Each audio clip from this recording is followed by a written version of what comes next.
Tradition shines. 8 nights of Hanukkah. 8 nights of winning insights.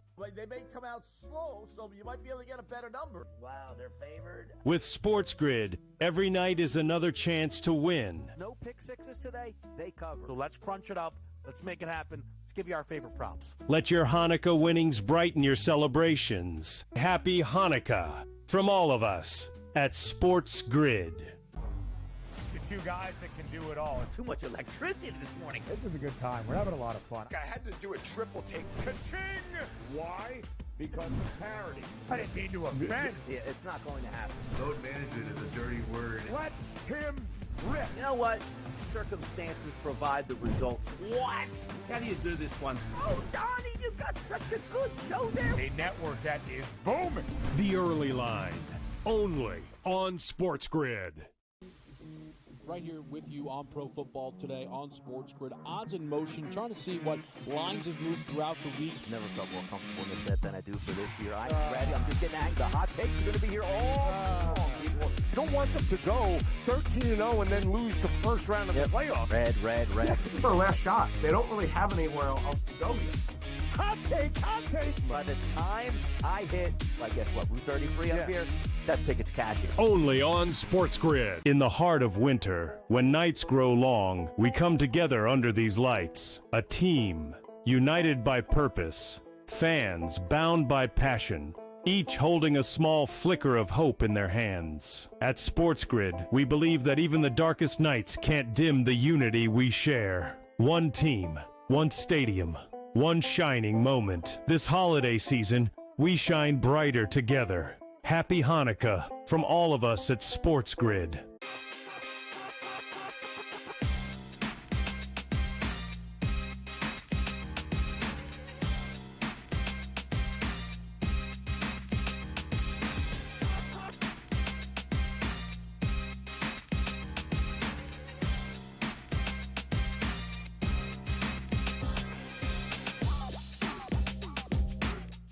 And welcome and a very happy Friday to you now, the first Friday of 2025, January the 3rd to be exact. It is GameTime Decisions here on the SportsGrid Network. I'm Joe Raineri. Appreciate you stopping by as we're getting ready, of course, for crunch time here, week 18 of the NFL season. We'll kick off, in fact, tomorrow with a couple of games. And then we have a whole lot of games on Sunday, of course, which don't mean a whole heck of a lot as far as postseason football goes, but doesn't mean that there's not a ton of incentives for individual players, and they can line their pockets with a whole lot of extra cash, which is maybe just enough motivation for bettors to go ahead and take advantage of. We'll talk a lot about that coming up. In fact, one of the guys that I was on the early line this morning, in fact, with Ben Stevens, and we talked a lot with our good friend Mike Blewett about this, on how there is prop building this weekend based around certain players that have incentives lined up. And you don't have to look any further than, of course, at Toad Sports. They're kind of laid it out with some of these guys. And I'm always looking at quarterbacks in these spots and how much money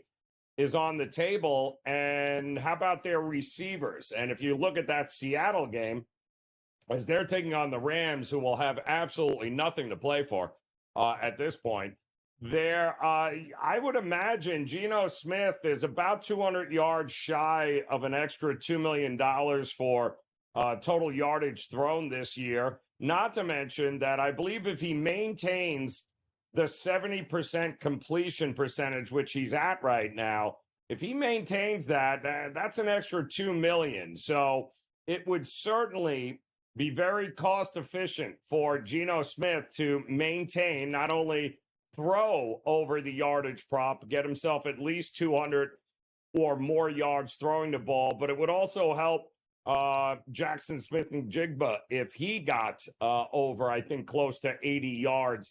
That would help him in his pocketbook. Not to mention also, keep in mind that you've also got Metcalf on the other side there that is also in line for a whole lot of incentives if he can get a couple of more catches, a few more yards, and maybe even a touchdown. So that is definitely one game that we talked about and highlighted where from the quarterback to the wide receivers, that's the kind of game you want to build some of those same game parlays with, as if I got a quarterback that needs to throw, I got a couple of receivers who need the ball. Somebody's got to find the end zone, and I'm taking on a team that has absolutely nothing to play for that's going to the postseason.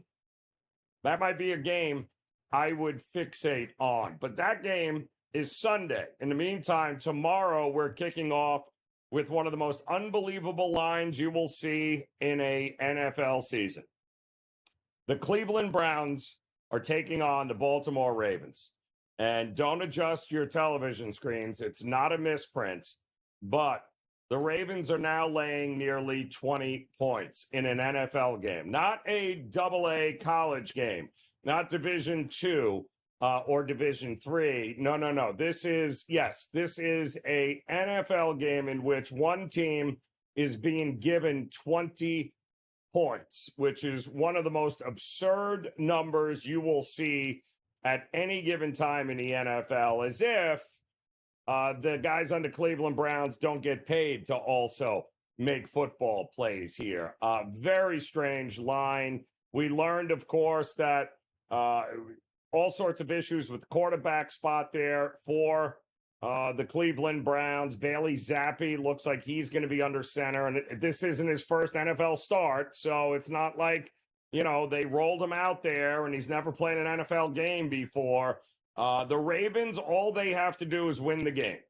That's it. They win the AFC North. All things are well. They sit in that number 2 seed or number 3 seed rather, and they're just waiting to see who it is that they're going to play, which will have a lot to do with the game that follows them tomorrow night with the Pittsburgh Steelers taking on the Cincinnati Bengals. Now, that line is obviously a little bit more palatable here as the Bengals rather, are 2.5-point road favorites against the Pittsburgh Steelers. We saw this game earlier this year, and this is one of those games in which Pittsburgh and Russell Wilson really started to cook. I think they had over 500 yards of total offense.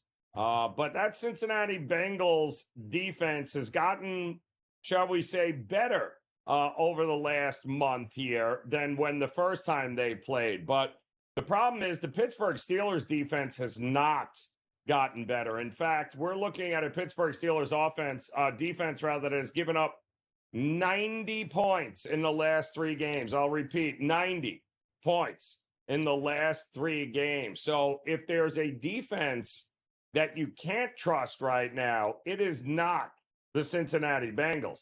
It is the Pittsburgh Steelers defense that has absolutely fallen off a cliff here. And I don't know what to say. They've had some injuries in the secondary. They have a lot of youth in the secondary, but there is no excuse for what this defense has eventually become here. And you're going up against one of the worst offenses to be struggling on defense against as Joe Burrow continues to just light teams up. We're talking about a Bengals offense that is humming. Chase Brown, there was some concerns about whether or not he might be going here. I still think that's a game time decisions. They are saying that he feels like he's going to give it a go, but as long as Burrow has Higgins and he's got Chase on the outside, he's got more than enough weapons in order to be able to hang 30, 35 points on a Steelers defense, again, that has allowed 90 points in the last 3 games. So a lot of concerns for me with the Steelers, who have already lost 3 games in a row. Now, the Bengals have to win, and then they are going to need some help. Namely, they're going to need the Broncos to lose. They're going to need the Dolphins to lose, the Jets to come out swinging against the Dolphins, and they're going to need the backups of Kansas City to take on the Broncos and win that game in Denver. Now, all in all, you saw the odds there, the chances of all of that happening. Never say never. It is the NFL after all. But the Broncos control their destiny. Simply beat the backups of the Chiefs, and you're in the postseason. What makes it interesting about the Pittsburgh game against Bengals is that, let's just say Cincinnati wins that game. Well, then Pittsburgh is at the mercy of the Charger game, and whether or not that they will actually have to pack their bags and head to the Baltimore Ravens and take them on, or will they have a spot lined up against on the road the Houston Texans? There is a big difference between opening up the wild card weekend against Houston or against the Ravens. So there's still a lot to be decided here, and it kicks off tomorrow in week 18 of the NFL season. A lot of questions still to be answered. I love rooting for chaos in this spot. Who doesn't love the NFL? And everyone just scratching their head and going, I can't believe what I'm seeing. And you won't have to wait too long, because a 20-point spread in an NFL game is about to kick off in less than 24 hours from now. I can't believe I'm saying this, but give me the Browns. I can't even believe I'm saying it. I promise I won't say it again. Come back and join us. Game Time Decisions continues on the grid.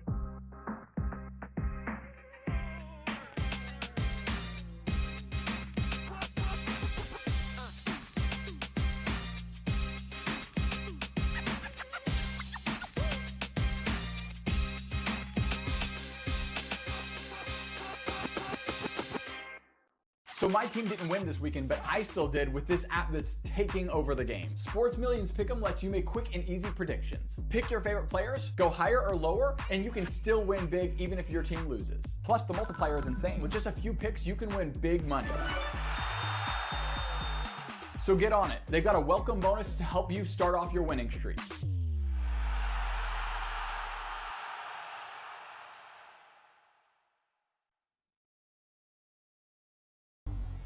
Two guys that can do it all. Too much electricity this morning. This is a good time. We're having a lot of fun. I had to do a triple take. Ka-ching! Why? Because of parity. I didn't mean to offend. Yeah, it's not going to happen. Load management is a dirty word. Let him rip. You know what?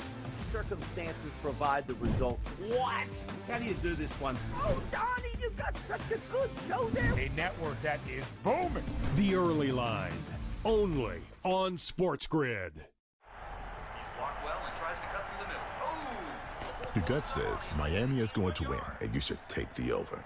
Your gut also said your NFT selfies would only go up in value. They didn't. But your head is on SportsGrid and knows the QB is in concussion protocol.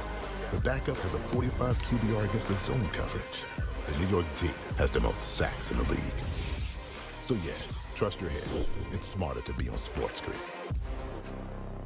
The sharpest football contest show in the land, the Las Vegas Football Contest Show, focuses on Circa Sports Million, Circa Survivor, and the Westgate Super Contest, handicapping the games and releasing our contest picks every week of the season.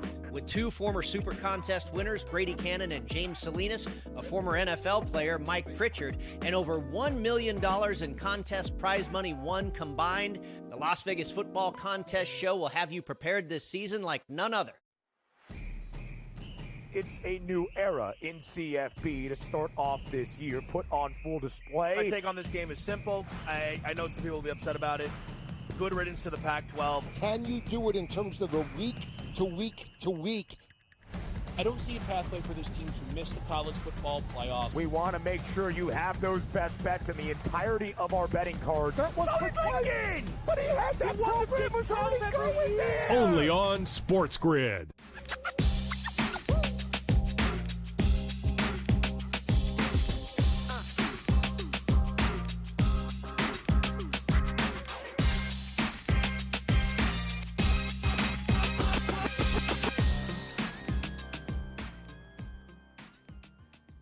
All right, welcome back in Game Time Decisions here on the SportsGrid Network. I'm Joe Raineri. Appreciate you stopping by on this first Friday of January 2025. And as bowl season comes to an end, we, of course, have just a couple of more games that we're awaiting on, and then the semifinals and the finals. The national championship will be here in college football, and been a crazy bowl season thus far. It has been, shall we say, an interesting first year to the 12-team playoff in college football, as if I'm not mistaken, every one of the top 4 teams that ended up getting a bye by the committee in the way that it was formatted, well, every one of those teams is no longer playing football.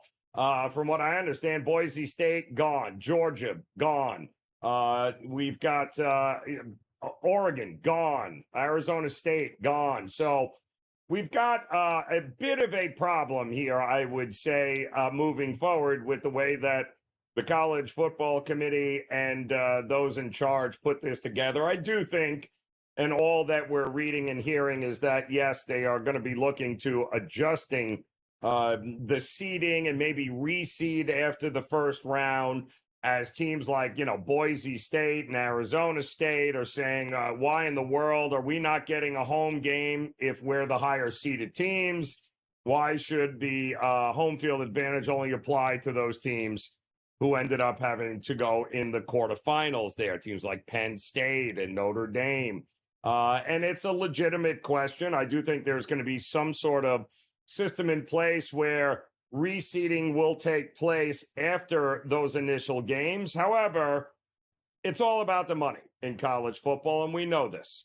And the ticket sales weren't exactly through the roof for Penn State or for Texas as they played Clemson in that opening round here, or the Notre Dame game. So this is all about money and revenue. That's ultimately what it's all about. And they're going to make way more money, certainly at the gate, if they end up bringing these games as part of the bowls. And that's exactly what they have. I don't know how you get around that, except for possibly making sure that a team like Ohio State doesn't land as an 8th seed and have to play the number 1 seed in just the second round there. That would be fantastic, as Oregon is trying to figure out what the benefit was of going 13-0, being the number 1 seed, and then having to play the 8th seed Ohio State. So there are some things to tweak, but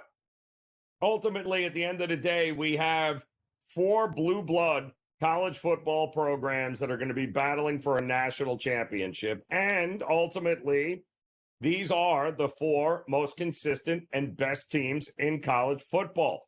Penn State handled their business easily to open it all up against Boise State.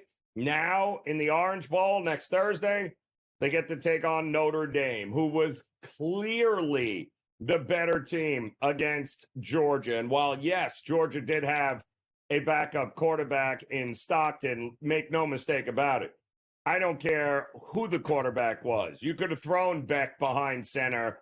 That team is not beating Notre Dame.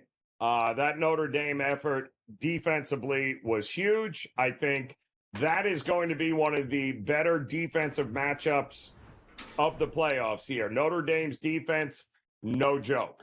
But boy, oh boy, some holes in the defense of the Georgia Bulldogs. And I think people got into trouble thinking that this was the Georgia teams of the last couple of years, and they clearly were not. While, yes, they were able to handle business against Texas, and yes, their schedule was brutal. They had to deal with a lot of injuries. They had a lot of young players in that secondary that teams were able to light up and take advantage of. And no different with Notre Dame. Notre Dame was the better coach team. Notre Dame had the better defense, and Notre Dame was able to run the ball. Georgia could not run the ball this season at all. And it ended up costing them with a backup quarterback in. And I don't say backup quarterback. I mean, Stockton didn't get a whole lot of looks this year, but he's a sophomore, and I would imagine the worst case scenario here coming, and nobody likes to lose, and certainly Kirby Smart said that this was the most trying season of his career at Georgia, which is laughable given the fact that when he first got to Georgia, Nick Saban owned him. But he said this was a very trying year, the hardest that he has had since being there. And again, I mean, they were going for 3 national championship opportunities here in the last 4 years. Not easy to do in an NIL world anymore. It's not easy to do, period.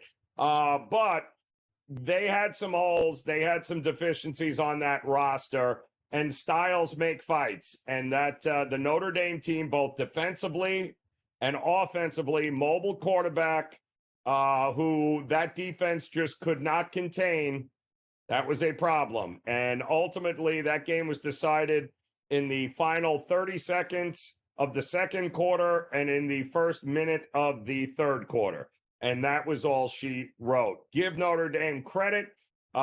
Great job. But I do think this Penn State defense, much better than what they just had to deal with in Georgia.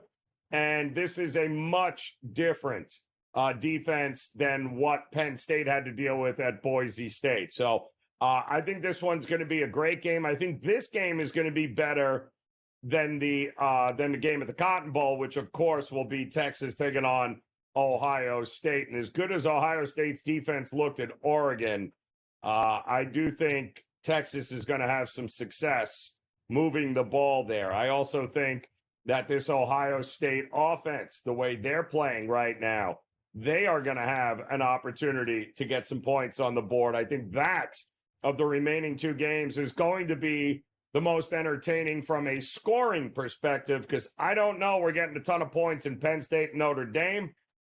Do think we're getting a ton of points with Ohio State and Texas. We'll have much more on the semifinals coming up as we move along here on Game Time Decisions. Let's not forget, we got plenty of NBA and college basketball to talk about. We'll do that next.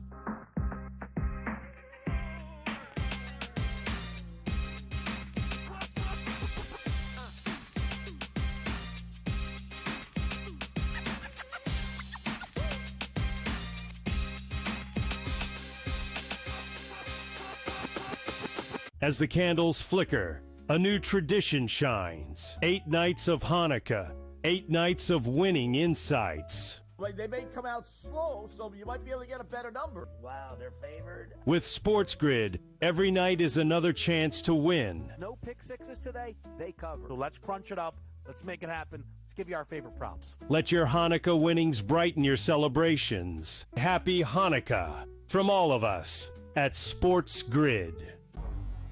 Two guys that can do it all. Too much electricity this morning. This is a good time. We're having a lot of fun. I had to do a triple take. Ka-ching! Why?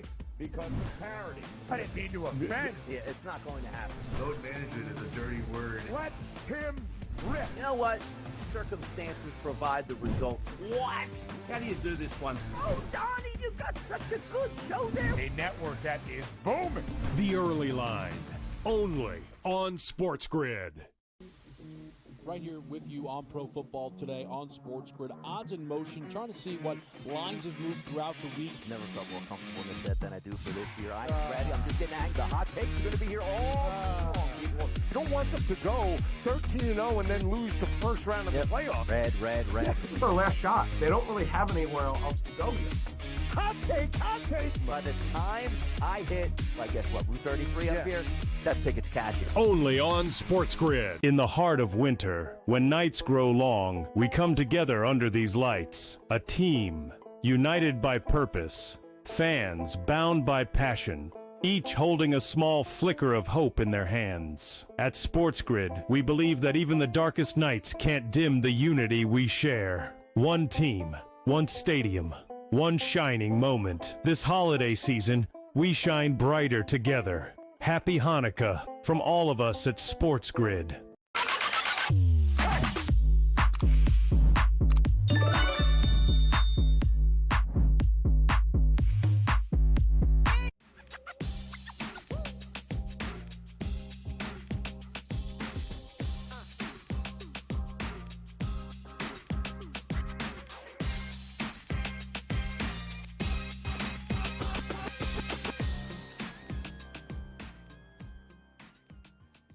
All right, welcome back in Game Time Decisions, and we got plenty of NBA and college hoops here tonight, but why don't we take a look at our Sports Millions Pick'em opportunity here tonight, and the game in the NBA in which I think is going to garner the most eyeballs, and maybe, just maybe, a potential matchup of two teams we could see in, I don't know, June, and battling for a NBA championship. How about the Knicks taking home the Oklahoma City Thunder, two of the hottest and best teams right now in the NBA, getting ready to go at it tonight.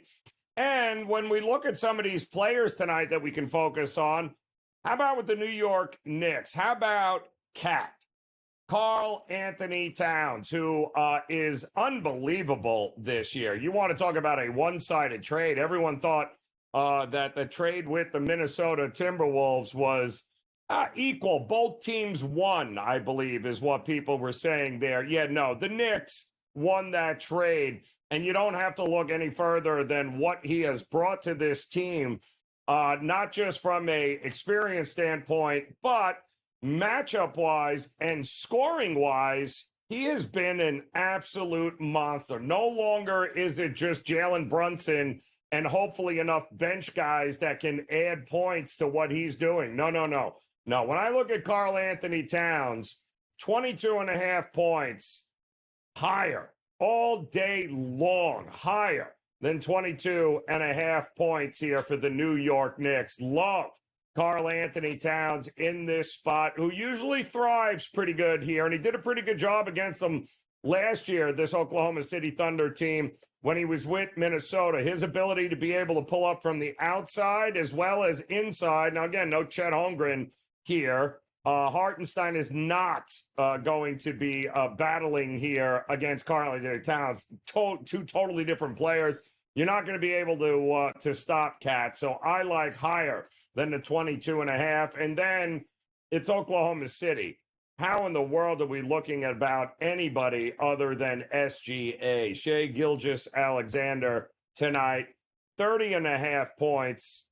Got to go higher. I'm sorry, got to go higher than that number here as well. As we all know, OKC goes as SGA goes here, and something tells me SGA, he's going to be up for this one here. I can see him getting enough minutes. I can see him getting enough opportunity. They did just play, don't forget, the Thunder did just play at home against the Clippers last night, but keep in mind that none of their starters logged more than 30 minutes here.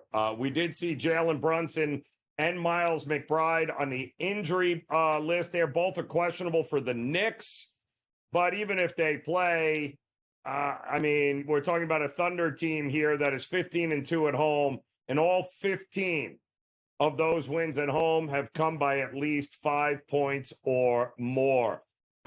It's another reason why I like a higher number on Cat in this one, too, is that you don't know with Brunson and the calf exactly what you're going to get. The heavy lifting might have to be with Karl Anthony Towns here tonight, and SGA is always going to be a guy they're looking for on that team to lead, and really 30.5.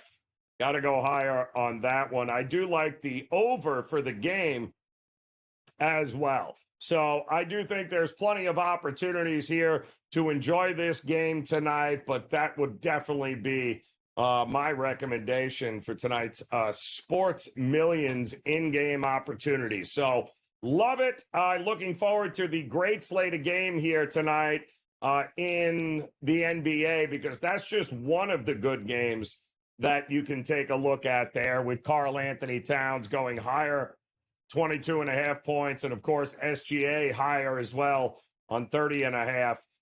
But that's not the only game here.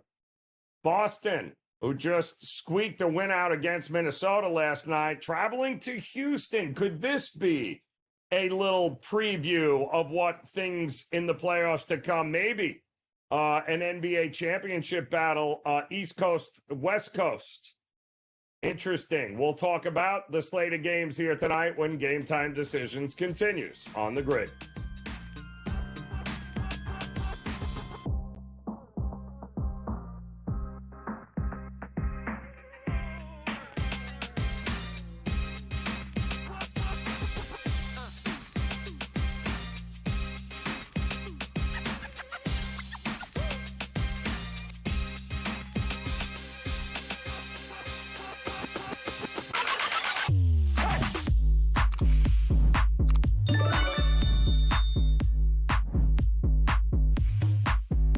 As the candles flicker, a new tradition shines. 8 nights of Hanukkah, 8 nights of winning insights.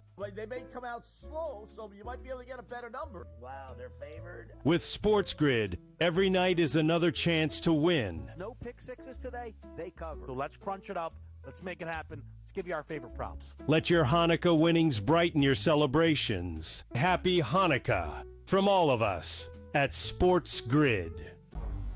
It's you guys that can do it all. Too much electricity this morning. This is a good time. We're having a lot of fun. I had to do a triple take. Ka-ching! Why? Because of parity. I didn't mean to offend. Yeah, it's not going to happen. Load management is a dirty word. Let him rip. You know what? Circumstances provide the results. What? How do you do this once? Oh, Donnie, you got such a good show there. A network that is booming. The Early Line, only on SportsGrid.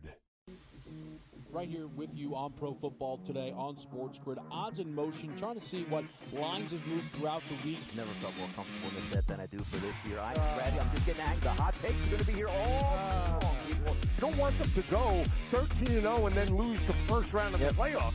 Red. This is their last shot. They don't really have anywhere else to go yet. Hot take.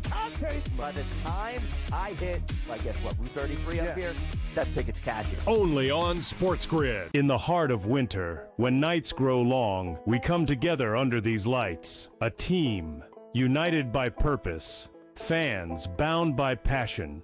Each holding a small flicker of hope in their hands. At SportsGrid, we believe that even the darkest nights can't dim the unity we share. One team, one stadium, one shining moment. This holiday season, we shine brighter together. Happy Hanukkah from all of us at SportsGrid.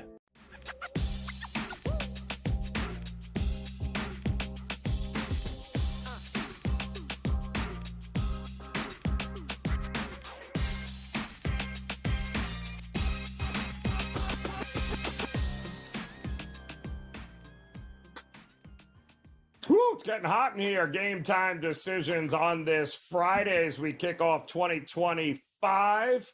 I'm Joe Raineri. Appreciate you stopping by. We've got a nice slate of games here tonight across the big sports here. We do have one bowl game currently underway. We've got another one coming up here tonight. But Texas State out in front of North Texas right now, handling their business. Minnesota will have a crack at Virginia Tech. That is coming up a little bit later after this one is done. This total closed at 66.5 here with North Texas and Texas State, but they're going to be hard-pressed if they don't start scoring more. It's 23-14 with about 5 minutes to go in the third. They're going to need to pick up the scoring a little if we're going to get up and over 66.5 points. 7:30, exactly an hour from now, we will have the Duke's Mayo Bowl with PJ Fleck taking on Virginia Tech. Minnesota at Va Tech, now a 10-point favorite in that game coming up. Let's not forget, we got plenty of games on the ice tonight as well, and maybe some pretty good betting opportunities as we welcome in our good friend George Kurtz. Getting ready, Kurtz, for a nice slate of games tonight on the ice. Some strange odds and line movement all day today on the ice. We'll talk about Nashville, Vancouver, because I'm not quite sure what people think they're getting there betting Nashville the way they are. However, let's start in my neck of the woods as the Panthers taking on Pittsburgh here tonight. Panthers came up a little short against Carolina last night. Now they get the much easier Penguins here as a $2 favorite. What are we thinking we're getting in this one here, Kurtz? Now, listen, we all know the Panthers are the better team, right? You mentioned they played a good game against Carolina last night. They didn't quite get there, but it was a good contest. Two of the better teams in the East. Penguins are not one of the better teams in the East. My problem, Joe, is that, well, the Penguins didn't play last night. The Panthers did. I always have a hard time betting on teams. I don't care how good you are. When you played the night before and you're playing against a team that didn't play the night before. And let's also not forget that Bobrovsky's not playing tonight. All right, they're going to go with the backup Spencer Knight. Not that Knight's a bad goaltender. He's not, but he's not Bobrovsky here. So I would be, well, I'm trying to be nice. Happy. All right, Mary. He's terrible. All right. He's terrible. Stop it. He's not the greatest thing. I kind of lean towards the Penguins here. I mean, it'd be a small play on the Penguins only because of what I said. Backup goaltender. Penguins didn't play. The Penguins haven't played since Tuesday. All right, so they've had a nice little rest here, and the Panthers played last night, a physical game against Carolina. And I know this goes against all of my beliefs here, Captain Chalk and all, but I kind of lean with the Pittsburgh Penguins. It feels like we're going to get goals one way or the other. No, George? I mean, it feels like the over might not be a bad look either in this one. No? I love where you're going with there. That's probably my favorite player in the game. It would be the over. Yeah. Once again, Spencer Knight. I expect Florida's going to score goals. I'm thinking at least 3, probably maybe 4 here. If I think Pittsburgh's going to, it means they have to score at least 4. Right? It smells like a 4-3 game. That's before the empty nets get involved here. So, yes, I'm with you here. I think goals have to be in. I don't think Pittsburgh can win a 2-1 game. If it's 2-1, you're playing into Florida's hands here. All right, so I think Pittsburgh has to sort of open this up a little bit. And they may not have a choice because their goaltending, not good. Not good. I don't care who's in net. Jarry, Delkovich, Barraza can come out of retirement. It just doesn't matter right now. Yeah, the over is my favorite player in the game. All right, so let's talk about the Habs here tonight. Montreal taking on Chicago. Winners of 6 of their last 7, the Canadians here right now. So they really seem to be hitting their stride, figured some things out. And are we laying it on the road against the Blackhawks with the Montreal Canadiens tonight? What are we thinking of this one? Yeah, you wish it was a little better price for Montreal, right? Mm-hmm. Can we be laying minus 142? I mean, ever with the Canadians, more or less on the road? And I know the Blackhawks aren't good. And you said them. I mean, the Habs are playing well. And it's not just that they've won 6 of the last 7. They've beaten Vegas, Tampa Bay, Florida, Detroit twice, and Buffalo with the other wins here. But still, last 3 wins, Florida, Tampa, Vegas. I mean, the New Year came at a bad time for them, right? They would have rather continued playing here. They haven't played since Tuesday as well here. You can't bet Chicago. All right, so either you're betting Montreal, which I am. I mean, once again, if it was minus 120, if it was 20 cents low, I'd have a much bigger bet on this game. Minus 142 is going to prefer, a little bit, maybe a little bit more than a little, but you can't bet the Blackhawks. They have not played well all season long. Don't know if that's going to change tonight. Give me Les Habitants. I agree, man. I think if it ain't broke, ain't fixing it here with Montreal tonight. How about it? St. Louis finally figured some things out there. They got an interesting one taking on the Ottawa Senators coming up. And St. Louis, hey, listen, Binnington's finally starting to play some goal here. And now all of a sudden they seem to have put a couple of wins together. It feels like might not be at this price a bad spot to keep backing the St. Louis Blues tonight. The problem is Senators have sort of figured things out as well.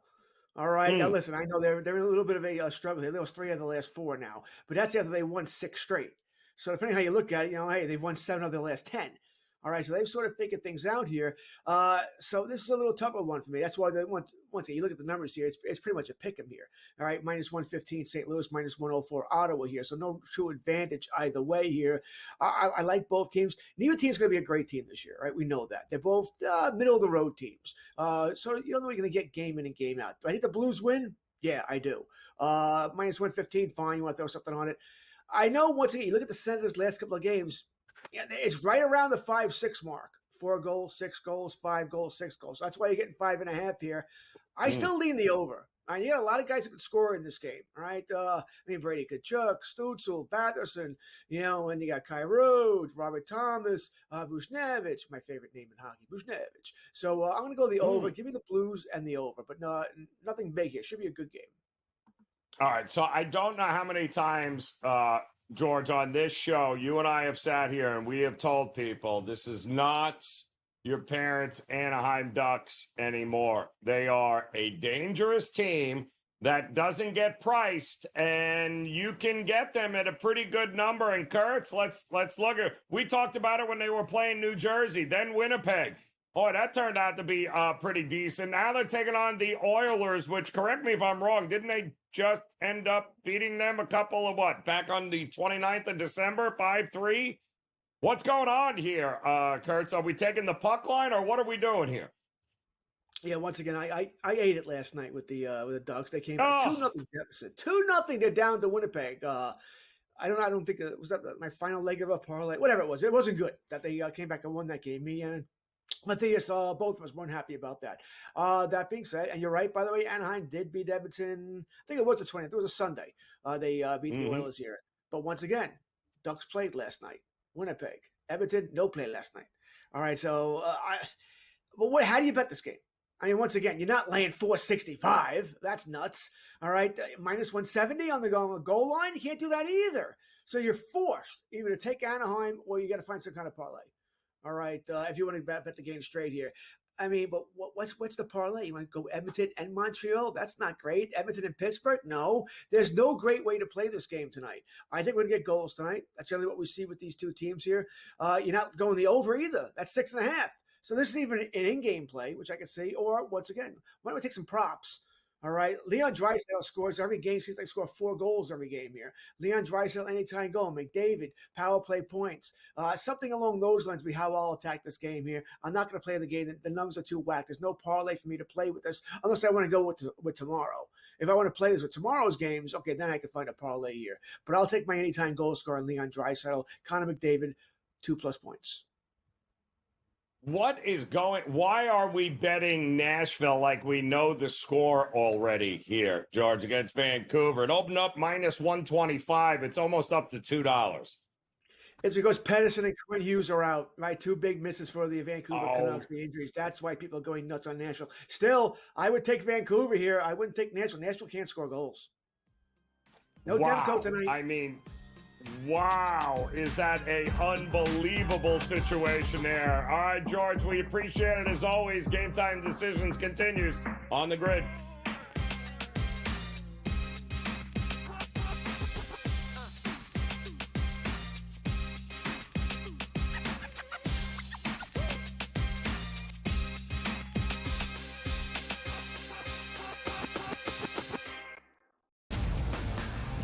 There's a lot of bowl games. I love all of them.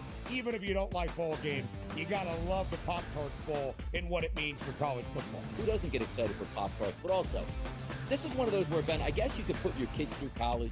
Miami doesn't care about bowl games. They don't ever win those. Miami's a favorite. They usually go take the Iowa State Cyclones. Miami doesn't play any defense whatsoever, so you automatically just bang the total. The Early Line.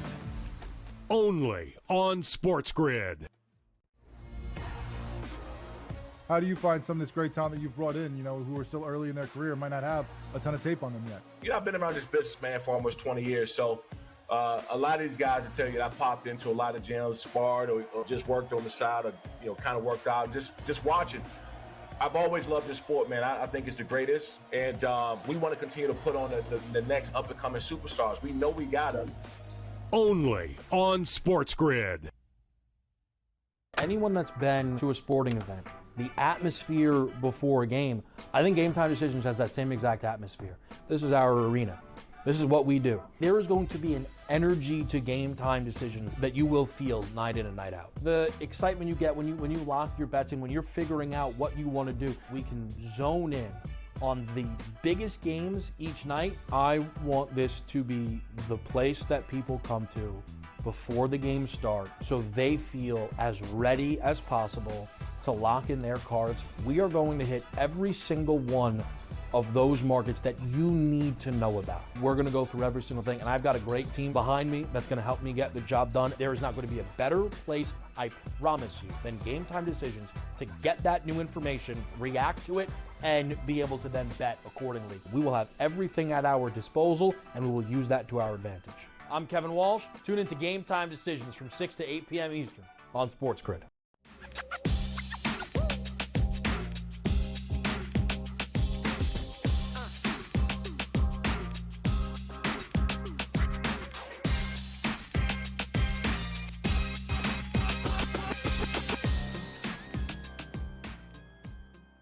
All right, welcome back in here. Game Time Decisions on the SportsGrid Network as we welcome in 2025. We welcome back our good friend Brady Cannon because, well, the PGA Tour is back as well, Brady. And They are in Kapalua, and great lineup of guys in this one, except, it's supposed to be the Tournament of Champions, and the actual champion's not there, but that's a whole different thing. In the meantime, we have very, very well-known names up at the top of the leaderboard right now at this Century. And again, because this is in Kapalua, they're not finished with round 2 here. But what are your initial thoughts on what we're seeing with Matsuyama right now with a one-shot lead over Corey Connors? Well, so far I'm loving what I'm seeing out of day 2, Joe, because I was on Matsuyama pre-tournament at 22-1. And he got out to a great start yesterday, was 1 off the lead at 8 under par. And oftentimes, you know how it goes. When a guy goes so low one day, oftentimes they come back down to earth the next day. Well, I'm thrilled to see that that's not the case for Matsuyama.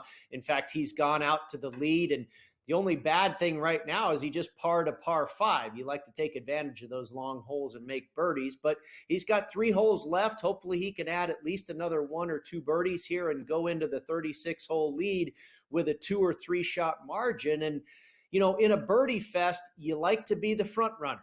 These guys typically don't come back to the pack when, the course is playing easy. And that's exactly what the Plantation course at Kapalua is doing right now. We saw some wind yesterday, and thankfully Matsuyama was able to navigate that wind.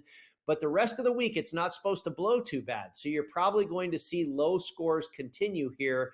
And if you've got the front runner, which we do with Matsuyama, then you feel good about it. You mentioned Willie Z. Love to see him playing well again, man. I saw him interviewed on the coverage yesterday. He's added a lot of muscle in the offseason, really trying to counteract that back injury that he's had by building strength. And apparently it's working so far. He's having a great round. Tony Finau, who was injured towards the end of the fall, missed the Hero World Challenge. He's having a great tournament. Corey Connors, obviously, just 1 shot off the lead. Maverick McNeely, who won recently, his first ever PGA Tour win. He's right there in the thick of it. So, looks like a great weekend we've got in store in Maui, but hopefully Mr. Matsuyama remains on top. I know they also, I saw a report, I believe, in The Athletic. I was reading about how the PGA Tour is considering a significant change to the postseason finale, the Tour Championship, which we all complain about it every year. It's so funny, Brady. By the time we get to that point, we're all complaining about how this is ridiculous. But because college football seems to be a success here with bracket-style tournaments, that it seems to be that's what they're thinking about adding on the PGA Tour as well. So everything is like March Madness now, Brady. Apparently every sport is going to go that way. Hey, why not? It's a pretty good model, right? I mean, is there anything more agree. Popular than the 64-player tournament? It's fantastic. And absolutely, you called it. Every time we get around to the Tour Championship, we're just like, it's unbettable. Who cares? And let's move on to football at that time of the year, right? No, I hope they do, and they're smart if they do make a change, because it's just not while it can be competitive at times, it's just not that intriguing because, a guy starts with a huge advantage. And like I say, it's really hard to bet. And we all know betting is such a huge part of the viewership and the intrigue and that type of thing. So, I really hope they do go that direction. And you know what? It also makes sense, Joe, because they no longer have the match play tournament. It was actually right around March Madness when they had that at the Austin Country Club in Austin, Texas. They had the 64-player bracket and whatnot, and that's a fantastic tournament. And that's a fantastic tournament to bet. You've got, mano-y-mano, matches that you can bet all day long. So I'd love to see him go that direction. I'll tell you another thing about whoever wins this, but especially Matsuyama, knock on wood, if he's able to get this home, there's a huge connection between Kapalua and Augusta National. If you look at guys that have won the Masters and guys that have or done well at either course, there's a big connection there. And it has to do with the wide fairways and the elevation change and the big greens. And you throw in the connection to Riviera Country Club as well, which we know has always had a strong connection with the Masters. You're talking guys like Adam Scott, Freddie Couples, Mike Weir, Phil Mickelson, Bubba Watson, guys that have won the Masters and the Genesis Invitational. And you also throw in Kapalua, Jordan Spieth, Zach Johnson, Patrick Reed, Dustin Johnson. you name it. Well, Matsuyama, by the way, has won the Masters and has won at Riviera just last year when he had that electric 62 on Sunday, finished just ahead of Xander Schauffele and Will Zalatoris. So Zalatoris and Matsuyama playing well here is not a surprise to me. If they continue to play well, you might be able to make a futures bet for the Masters. Not the worst play you could probably make in the world. Yeah, no, not bad at all, and that'll be there before you know it. But that tournament right now is still on in Kapalua there. So if you miss a little golf and the Mayo Bowl isn't doing it for you here tonight, you got an opportunity to jump on in there and check out the Century. A lot of golf still to be played. It's good to see the older guys still on the board there as well, Brady, as Keegan Bradley, like a bad rash, just won't go away. He's there. Adam Scott, I think, is still up there, too, at 10 under par. So the old guard refuses to go away here. And listen, they played amazing golf last year, and they always seem to show up in the big tournaments, don't they, at some particular point? Well, Adam Scott, right? Another guy who's won at Riviera twice and, oh, by the way, has a green jacket. So it makes sense that he plays well here. Those three courses are really correlated. And you talk about Bradley. He might be a guy that you look to bet on this year because he is inspired by the fact that he's going to be the Ryder Cup captain come September. 9 months from now. He probably wants to be a part of that team, be a playing captain maybe. And Willie Z's another guy that would love to make that squad. So those are two guys, I think. Use this tournament the next couple of weeks to be maybe a preseason for you, guys that you want to bet on and want to bet against. I think this is a good indicator for a lot of those types of things. Colin Morikawa, the chalk, 9 under through 8 right now. We'll have more with Brady on Game Time Decisions next on the Grid.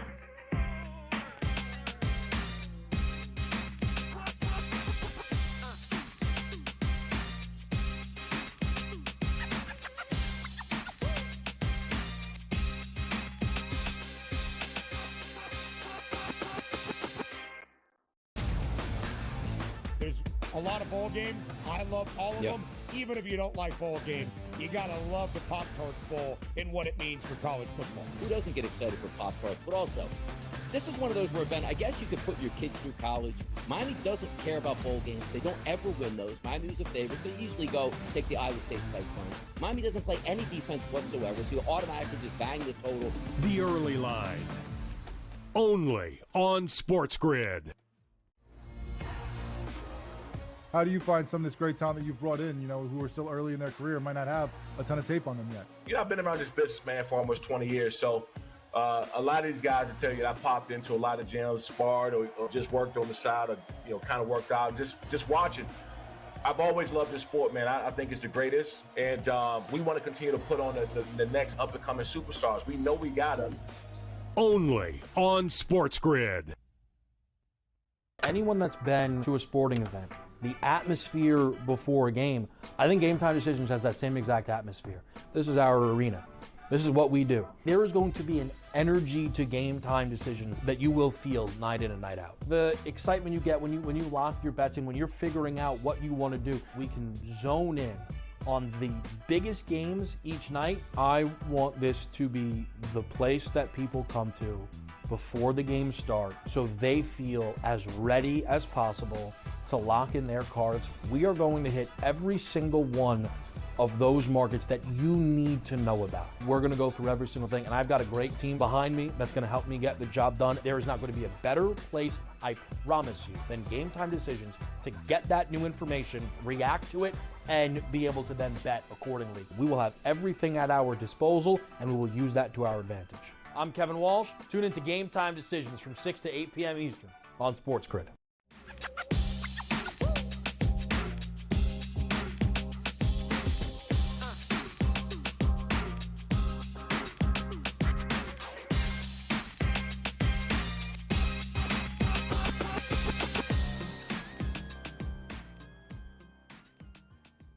All right, welcome back in Game Time Decisions here on this first Friday of 2025. Joe Raineri alongside Brady Cannon. Let's talk a little football here, Brady. Week 18 coming up, and some of these games are awful on so many levels here. But we do have an interesting one tomorrow, the late game between the Bengals and the Steelers. And listen, let's just assume the Ravens win. Steelers, they need a win. They haven't won in a while. The defense is getting trashed. I don't think they want to go to Baltimore in the first week of the playoffs, first round. Houston sounds like a better location. The question is, can they do it at home against the Bengals? I think there's no question, Joe, and we're seeing the masses jump on the Bengals here. I think they're falling in love with good reason with Joe Burrow and this offense that has been electric, really for the second half of the season. But still, the defense continues to be a no-show. Obviously, they've got problems with the field goal kicker now, who's a backup kicker, Evan McPherson, the Florida Gator, on the shelf with an injury. And I think what people are remembering, what they saw last with the Pittsburgh Steelers, is 3 losses in a row. What they might be forgetting is they played arguably the 3 best teams in football, in the Philadelphia Eagles, the Baltimore Ravens, and the Kansas City Chiefs. I mean, you can't shame anybody for losing those 3 games in a row. Now, all the scenarios, and we're going to play this team and that team and win the division. Yes, the Steelers have to assume that the Ravens are going to beat the Browns. I mean, they have escalated to now a 20-point favorite in that contest. Just absolutely ridiculous. Bailey Zappi now, it looks like, is going to get the start for Cleveland. Yeah, you have to assume. And honestly, we know Mike Tomlin. He's probably not even mentioning that. It's all about, guys, we need to right this ship here in our own backyard and get a win, get a game in the win column. We don't want to stumble into the playoffs on a 4-game losing streak. I think that's priority number 1. I don't know if he cares about anything else. He wants to go into the postseason off of a win with some momentum. I mean, you look at this. If this was a normal week, normal scenario, is Pittsburgh going to be a home dog to the Bengals? I don't think so. Right. I think Pittsburgh wins this game. And we just recorded our episode, the Las Vegas Football Contest Show, which will air later this evening right here on SportsGrid. We have a chance to possibly make some money, to finish in the money for the final 3-week mini contest. And Pittsburgh almost made our card, but we ended up staying away because we think it's probably going to be a popular pick. I think people have to realize that Steelers, have to get this figured out if they're going to go into the playoffs and have any sort of success. They need to break this losing streak. I think they have a great chance to win this game. At the same time, Cincinnati, it feels like Joe Burrow's distracted. I'm going to make sure Jamar Chase gets his, we're going to feed him. He gets touchdown. It's like he's worried about contract incentives and stuff like that. I think they kind of know they don't have a real shot to truly make the postseason. I like Pittsburgh here. Pittsburgh, that game is tomorrow night, Saturday night. And then we still have a couple other games on Sunday that have some juice. How about the Commanders and Dan Quinn looking to roll into the playoffs here? There is no way he wants to go to his former employer's place and lose. It's all about seeding at this point, but it just feels like, yeah, I know Dallas got blown out last week, but I don't see Washington taking their foot off the gas here either. Do you? No, I don't. And Dan Quinn has been fantastic in division games. Really, whenever he's playing familiar opponents, wherever he's been, whether it be Atlanta, Dallas as a coordinator, you name it, he's done very good against division opponents. And this is also a same season revenge, a heartbreaker when they lost to Dallas earlier this year. You, of course, remember the missed extra point at the end that would have sent the game to overtime or whatever, wherever they were. I can't remember exactly, but it was certainly a heartbreaker when they lost to Dallas. So I think Washington piles on here. This line was 4.5. It's all the way up to 6.5. So you're certainly paying a premium at this point. But I think we saw that Dallas really does not bring much to the table, especially when you have CD Lamb not in this lineup. They were absolutely trounced by the Eagles last week. And speaking of the Eagles, I don't think Washington would love to face that team again in the postseason. They'd probably rather catch somebody else. So yeah, I think they go out here early and often and don't take their foot off the gas in this one. And the Lions, I believe, is your choice over Minnesota to get the 1 seed. You know, it doesn't seem to matter what the storyline is. We're all injured. We're this, we're that. We've got a tough schedule. They seem to overcome it week in and week out, Joe. They're at home. This mentality, they have taken on the personality of their coach. I don't know if anybody can stop the Lions now, no matter what. Brady Cannon, enjoy. Good luck, Matsuyama. Game Time Decisions returns.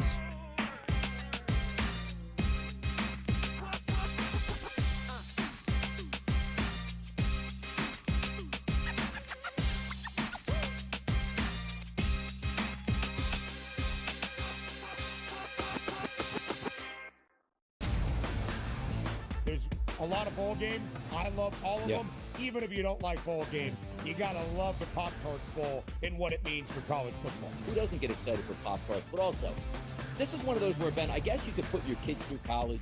Miami doesn't care about bowl games. They don't ever win those. Miami's a favorite. They usually go take the Iowa State Cyclones. Miami doesn't play any defense whatsoever, so you automatically just bang the total.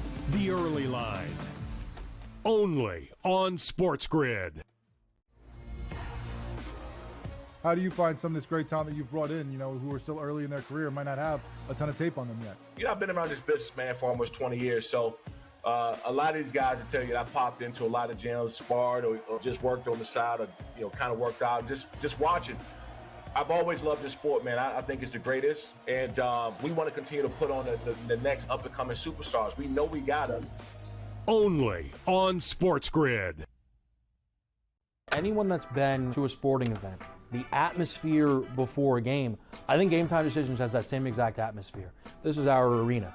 This is what we do. There is going to be an energy to Game Time Decisions that you will feel night in and night out. The excitement you get when you lock your bets in, when you're figuring out what you want to do, we can zone in on the biggest games each night. I want this to be the place that people come to before the games start so they feel as ready as possible to lock in their cards. We are going to hit every single one of those markets that you need to know about. We're going to go through every single thing, and I've got a great team behind me that's going to help me get the job done. There is not going to be a better place, I promise you, than Game Time Decisions to get that new information, react to it, and be able to then bet accordingly. We will have everything at our disposal, and we will use that to our advantage.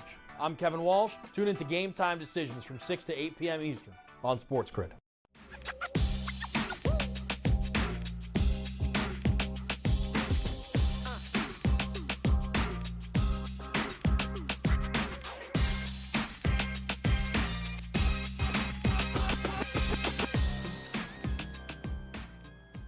All right, welcome back in Game Time Decisions here on the SportsGrid Network, off and running another hour together as we celebrate, the start of 2025. Can't believe it. It's here. So much going on around the world of sports.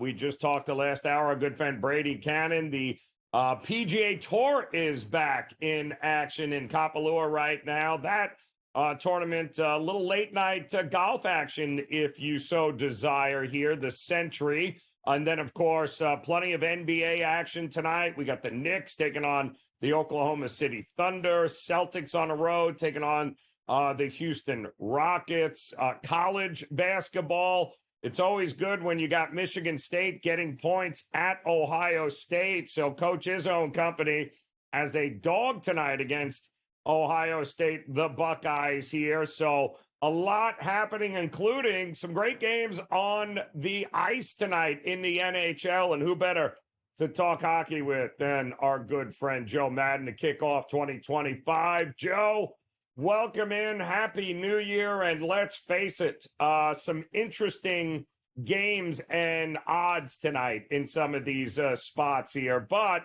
a lot of these second of a back-to-backs, like we got the Panthers didn't fare well against the Carolina Hurricanes last night. They get Pittsburgh here tonight. Doesn't look like Bobrovsky's in goal. Feels like we might get a lot of goals in this one tonight with the champs. What are you thinking? We should get a lot of goals. First, happy New Year's to you and everyone out there. But yeah, looking at this matchup, Spencer Knight coming in here for the Florida Panthers. We know the last time he faced the Pittsburgh Penguins, it was not pretty out there, Joe. He allowed those goals to come raining in. He allowed 5 goals on 16 shots. So I don't have faith in him to limit the Penguins. But you look here at your offense of the Florida Panthers, and this team has the ability to hit Tristan Jarry nice and hard. Tristan Jarry, while he's got a solid record, that goals against average by the Florida Panthers, what they've been able to do on him is a 3.29. So I do think in this one, both of these teams are going to get on the board, and Florida's going to come out really upset after losing that one to the Canes. There was a little bit of puck luck there for the Carolina Hurricanes last night. So I'm looking at both teams to score in the first period. We know the Pittsburgh Penguins always come out strong in that first period, and then they blow those games. But both teams to score coming in at plus 168. I expect Sidney Crosby to get on the board, and then Sam Reinhart and Barkov here have to get going for the Florida Panthers, and I think they will tonight, Joe. So, another couple of interesting games here. All of a sudden, the Montreal Canadiens, if nothing worse than having Habs fans with an attitude now, because they think the team's actually good. But they are taking on whatever that is with the Blackhawks. That's not a good team here, Joe. But am I laying a minus 140 on the road with Montreal? Are you buying them? No, I'm not buying them at all. So yes, they've been on fire. They've won their last 3, but this is not a team that is going to make a run for the Stanley Cup there. So I can already hear Habs fans screaming at me, Joe, but it just isn't. You look at the Chicago Blackhawks, they're off that very disappointing loss in the Winter Classic outdoor game. And I do think we see a little bit of a bounce back here. It's not enough value for me to jump on the Blackhawks either at the moment. What I will do is I'll look at Connor Bedard.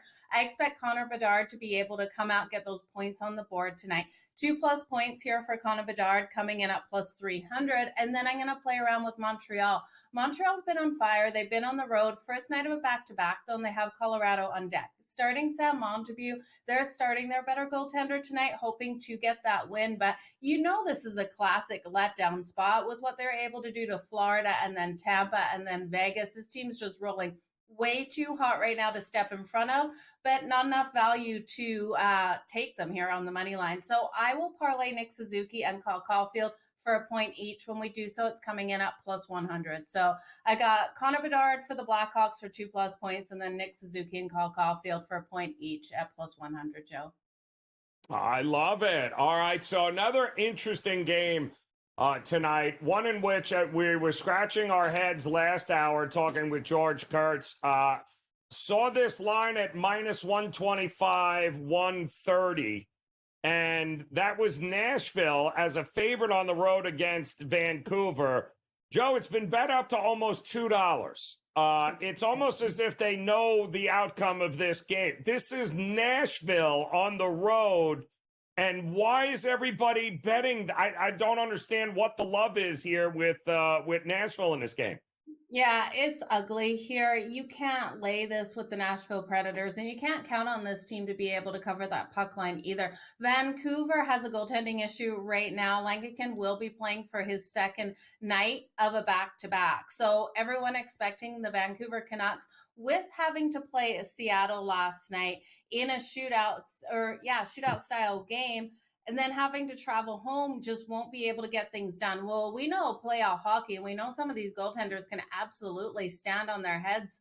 Joe, I think this line has moved too much. If Vancouver was still like at a plus 110 underdog, I wouldn't touch them with a 10-foot pole. But we're getting so much value on the Vancouver Canucks in this situation. And yes, everything's against them, but I can't trust this Predators team. This is game 4 of a 6-game road trip out here for them. They're on the first night of back-to-back. They have Calgary on deck tomorrow, which will be a hard assignment with Dustin Wolf in that.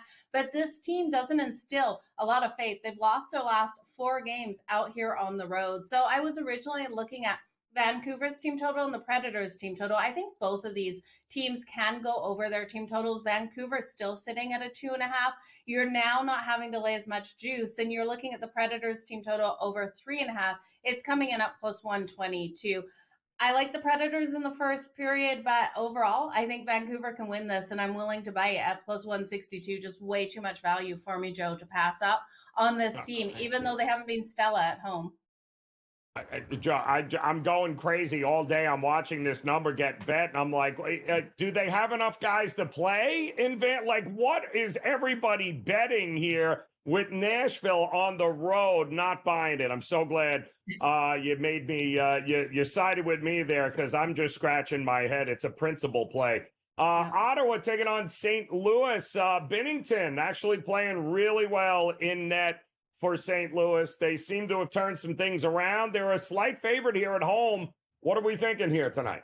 Yeah, I like the St. Louis Blues teams. And like you said, Binghamton has been looking strong. Forsberg coming into net for the Sens. And I do think this is a back and forth battle between these two that opens up in the first period. I think we see a lockdown in one of these periods in the second or the third defensively. But I think that first period is where these offenses strike right away, Joe. So I'm looking again at both teams to score in the first period. That's coming in at plus 188. If you just want to look at the over 1.5 because you think that scoring comes out of the St. Louis Blues, that's coming in at minus 110. If you just want to look at that, easier bet there because one team can get both of those goals. But I do think we see these teams come out nice and strong.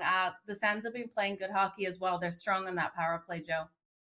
Yeah, no, they are very good. And help me understand tonight with the Anaheim Ducks, they are maybe going to be one of the most profitable underdogs to take all year long. What are we doing? Can they keep it within the puck line here? Or should we go 2.5? What do we do with Anaheim and Edmonton? Okay, I'm nervous at the puck line, but I don't hate their team total. Over 2.5 goals, you're still getting great plus money at plus 132, Joe. We know Skinner in net. You can't trust him. You know the Ducks have been quacking in a lot of these situations. I do think they can get these goals on the board. Troy Terry has been playing fantastic hockey out there.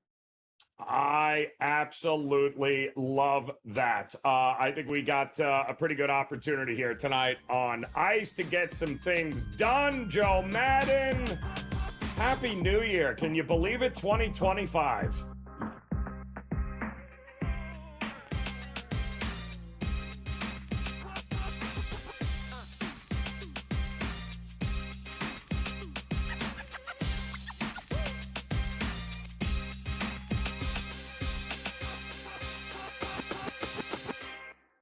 So my team didn't win this weekend, but I still did with this app that's taking over the game. Sports Millions Pick'em lets you make quick and easy predictions. Pick your favorite players, go higher or lower, and you can still win big even if your team loses. Plus, the multiplier is insane. With just a few picks, you can win big money. So get on it. They've got a welcome bonus to help you start off your winning streak.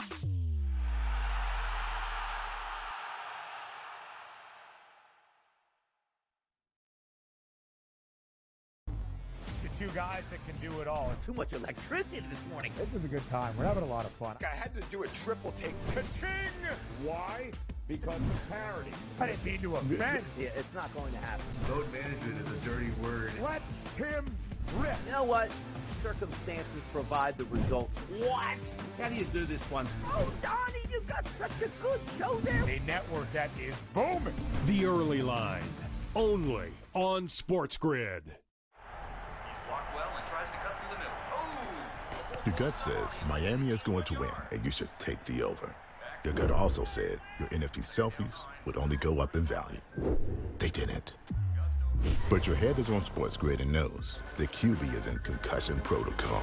The backup has a 45 QBR against the zone coverage. The New York D has the most sacks in the league. So yeah, trust your head. It's smarter to be on SportsGrid. The sharpest football contest show in the land, the Las Vegas Football Contest Show, focuses on Circa Sports Million, Circa Survivor, and the Westgate Super Contest, handicapping the games and releasing our contest picks every week of the season.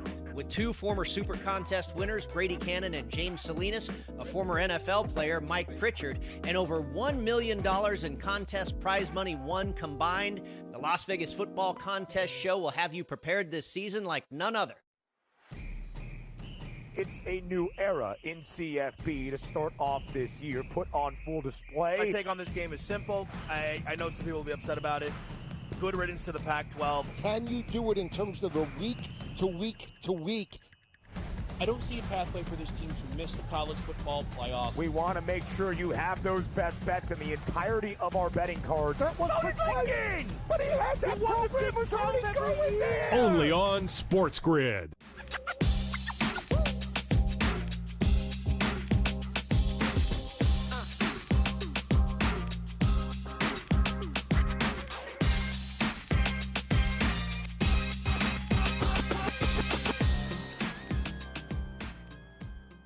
All right, welcome back in Game Time Decisions here on the SportsGrid Network as the first Friday of the new year, 2025, is upon us. Loaded weekend here, Week 18 in the National Football League. The final regular season games getting ready to kick off tomorrow with the Ravens as a 400-point favorite over the Browns. And then, of course, if you want to lay 400 points, be my guest, because Pittsburgh and Cincinnati is really the game tomorrow that folks are going to be interested in. We've got college basketball here tonight because conference play is underway right now, and that's really what's going to be a big focus, especially in the Big Ten.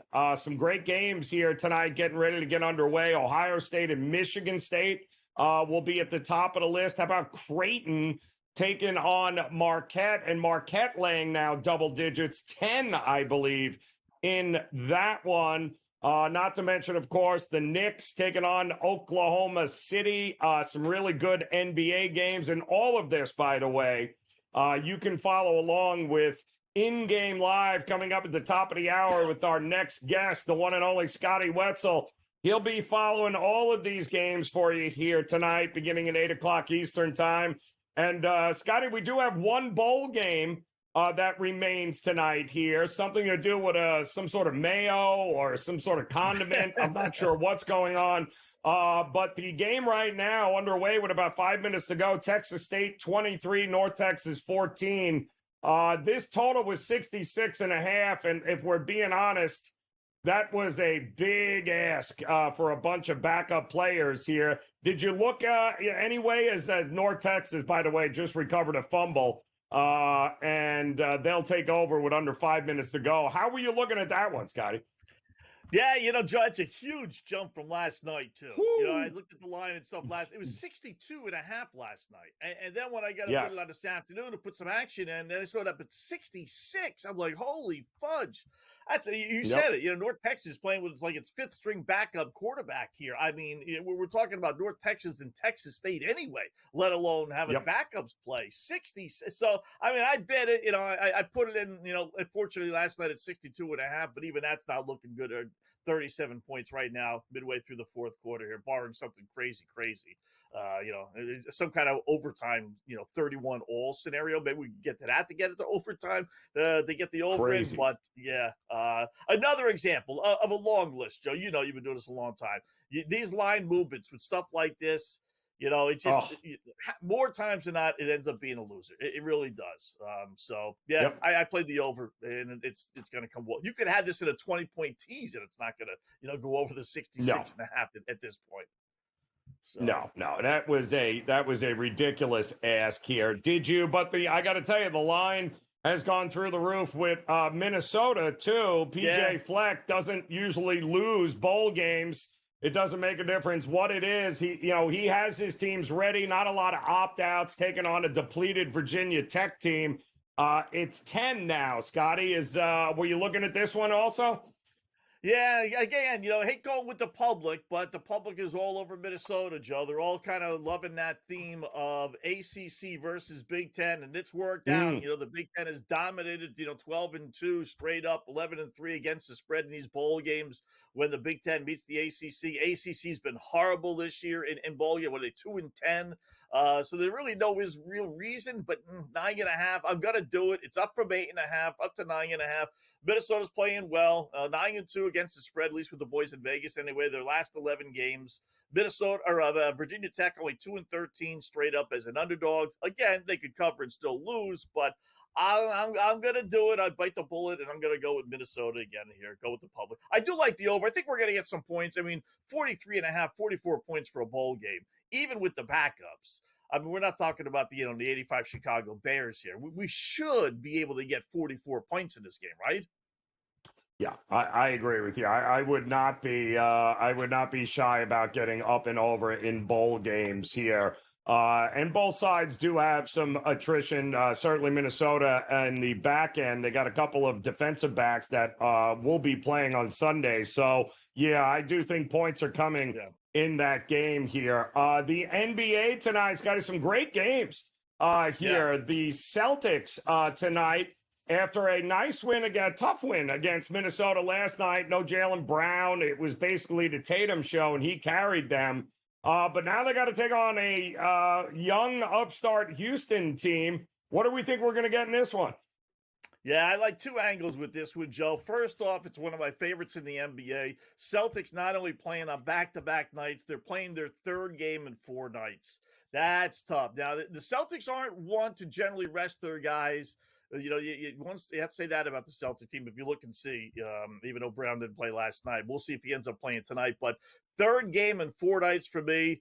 2 of those back-to-backs on the road, going from Minnesota. It's not even like they were playing in Dallas or San Antonio, maybe. They're going from Minnesota to Houston. That's a tough ask. That historically is, 120 or 115 to 95 written all over it. So get some strong under trends in there if you want to fool around with parlays. Celtics 17-7 under their last 24 road games, as obviously this one is.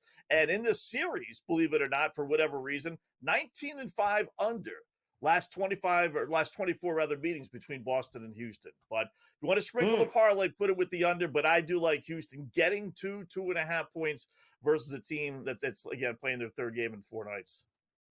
Yeah, well, it's playing another game here tonight will be the Oklahoma City Thunder taking on the New York Knicks. And listen, a possible preview, Scotty, of what we could get in June here with the way these two teams have been playing. 4.5 is the line. Knicks are rested here. What do we think we're going to get in this one? Yeah, well, what a great matchup, right? You said it, boy. 2 teams that are just on fire, Joe. I mean, OKC, just their season record alone, 28-5 is enough said. But 13-1 as well. Their last 14. Knicks have won 9 in a row, 19-4 the last 23. I'm going to go with OKC. I'm going to lay the 4.5, 11-4 against the spread, last 15 against the Knicks, pushes me towards the OKC Thunder at home.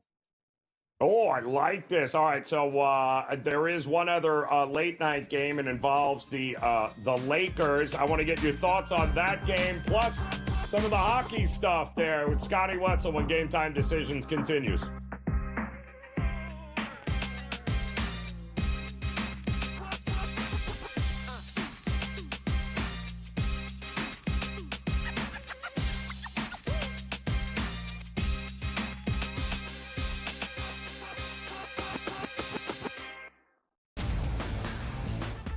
A lot of bowl games. I love all of them. Even if you don't like bowl games, you got to love the Pop-Tarts Bowl and what it means for college football. Who doesn't get excited for Pop-Tarts? But also, this is one of those where, Ben, I guess you could put your kids through college. Miami doesn't care about bowl games. They don't ever win those. Miami's a favorite. They usually go take the Iowa State Cyclones. Miami doesn't play any defense whatsoever, so you automatically just bang the total. The early line. Only on SportsGrid. How do you find some of this great talent that you've brought in, who are still early in their career, might not have a ton of tape on them yet? I've been around this business, man, for almost 20 years. So a lot of these guys will tell you that I popped into a lot of gyms, sparred or just worked on the side or, kind of worked out, just watching. I've always loved this sport, man. I think it's the greatest. And we want to continue to put on the next up-and-coming superstars. We know we got them. Only on SportsGrid. Anyone that's been to a sporting event, the atmosphere before a game, I think Game Time Decisions has that same exact atmosphere. This is our arena.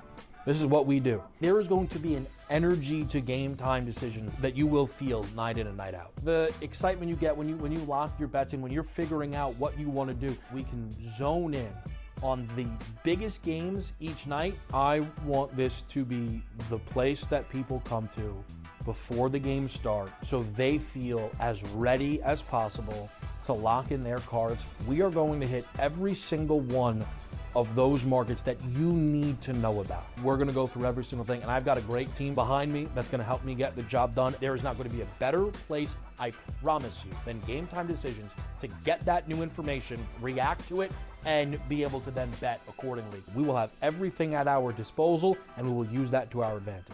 I'm Kevin Walsh. Tune into GameTime Decisions from 6 to 8 p.m. Eastern on SportsGrid.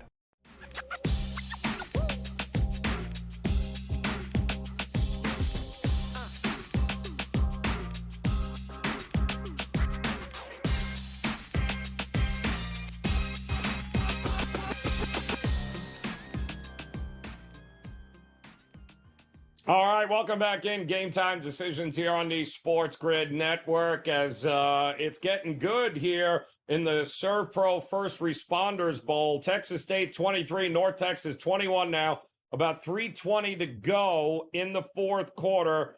And again, Texas State was laying 15 in this game, not to mention the total, 66.5, may not get even remotely close to being sniffed here. Scotty Wetzel back with us here. Scotty, one more game in the NBA I wanted to cover with you. The Lakers taking on Atlanta here tonight, and I believe that total, or that number rather, had been kind of stagnant throughout the day, and then it appears that we were getting some Laker love. I'm seeing 3 now, Scotty, even 3.5 in the marketplace here. Do we trust the Lakers at this point? Yeah. And first of all, with the college football, we need an Ole Miss Duke final where they had, 3 touchdowns in the final 3 minutes with reverses and everything else on kickoffs and passing with 30 seconds left. You got to love Lane Kiffin. You really do. Yes. Here's the other thing, with this one as well, Joe. I love this scenario. Lakers, third game in 4 nights. LeBron played last night. AD did not. So maybe you're getting word that AD is going to play tonight versus not play. Who knows with these Lakers and all these NBA teams. We were joking in the break there, making Jimmy Butler get suspended for 7 games. That's not punishment for NBA players. Making them play in the games for 7 straight would be punishment in the NBA. But Lakers' third game at 4 nights for 90-year-old LeBron, I know they've done well against the Hawks. I get that, 15-3, last 18 at home against Atlanta. But this is not the team, the Atlanta Hawks, that you want to be facing when you're facing your third game at 4 nights. I think they're going to go in there. They played poorly their last game out. Atlanta did against Denver, got blown off the court. I think they're going to get a much better effort tonight out of them. I think they actually win this game outright. They're playing good basketball. Last game with the exception. I think they go into LA and I think they win this game outright. I'll take them plus the points, whether it's 3.5, 2.5, whatever the case may be. Yep. It does look like, yes, Anthony Davis' ankle, he was upgraded to available to play here tonight against Atlanta. No word on what we're going to get from LeBron, but I would imagine he'll give it a go. Boston, no Jaylen Brown again. He's been ruled out at this point. And it does look like Jalen Brunson, in fact, is a go for the New York Knicks, as that just came across. There were some questions with his calf on whether or not he would go, but he, too, is going tonight in that one. Kyrie has been ruled out. Dallas was taking on Cleveland here tonight. Cleveland line, I'm seeing 10 now for Cleveland. Boy, that's a big number, too, isn't it, though, Scotty? Yeah, but no Kyrie and no Luka though. Remember Luka's out obviously, so that's boy. Cleveland's playing great basketball too. I mean, who wants to lay 10 points on the road? You get a natural letdown, right, when Cleveland finds out that Kyrie's not even playing. But boy, Cleveland 12-1 straight up their last 13 games. They've been on fire. 26-9, Joe. They are their last 35 games dating back to last season. So they're not only winning. They're covering 6-1 over their last 7, so they're going to put their points on the board. Well, if I had to do it, I probably would take Cleveland. I probably would lay it. Yeah, definitely. And the other one I did not understand tonight is why is Sacramento the favorite over Memphis? In what world? Second of a back-to-back. So congratulations, Doug Christie. You've won 2 games, but now you're taking on a rested Memphis team that is steamrolling everybody here, even without Ja Morant. I didn't understand this one either, Scotty. Yeah, I remember a couple years ago when Morant missed those like 30 games and Memphis did miss the beats. Same thing is happening. It's amazing. 15-4 Memphis is their last 19 games. 20-6 against the spread their last 26. So they're winning and covering. Sacramento's a mess with the interim head coach in there with Doug Christie. 5-17 against the spread last 22. 1-8. Their last 9. I will gladly take Memphis plus the points here. Yeah, I'm with you. Good news here, Scotty. Texas Tech just ran it 80 yards for a touchdown. It's 30-21. We still have 2.5 minutes to go. North Texas will get the ball back up to 51 total points in that game. And who knows, 2.5 minutes, we could probably get 3 touchdowns here, Scotty, when it's all said and done. All right, get out of here. Happy New Year, Scotty. We'll see you top of the hour for In-Game Live. You will, of course, have all the action in the NBA, as well as college basketball, NHL, and get ready for the Duke's Mayo Bowl coming up, Scotty. We'll see you then as Game Time Decisions. Get ready. We'll be back with breaking news in the NBA next on The Grid.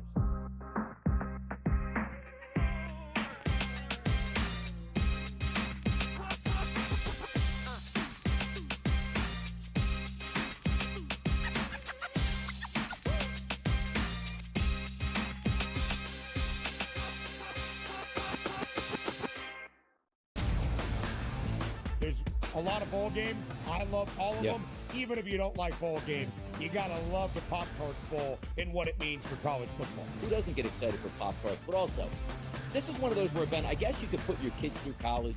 Miami doesn't care about bowl games. They don't ever win those. Miami's a favorite. They usually go take the Iowa State Cyclones. Miami doesn't play any defense whatsoever, so you automatically just bang the total. The Early Line.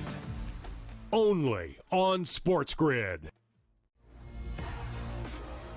How do you find some of this great talent that you've brought in, who are still early in their career, might not have a ton of tape on them yet? I've been around this business, man, for almost 20 years. So a lot of these guys will tell you that I popped into a lot of gyms, sparred, or just worked on the side, or, kind of worked out, just watching. I've always loved this sport, man. I think it's the greatest. And we want to continue to put on the next up-and-coming superstars. We know we got them.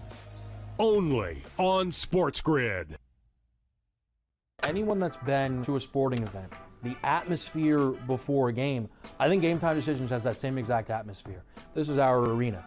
This is what we do. There is going to be an energy to Game Time Decisions that you will feel night in and night out. The excitement you get when you lock your bets in, when you're figuring out what you want to do, we can zone in on the biggest games each night. I want this to be the place that people come to before the games start so they feel as ready as possible to lock in their cards. We are going to hit every single one of those markets that you need to know about. We're going to go through every single thing, and I've got a great team behind me that's going to help me get the job done. There is not going to be a better place, I promise you, than Game Time Decisions to get that new information, react to it, and be able to then bet accordingly. We will have everything at our disposal, and we will use that to our advantage. I'm Kevin Walsh. Tune into Game Time Decisions from 6 to 8 p.m. Eastern on SportsGrid.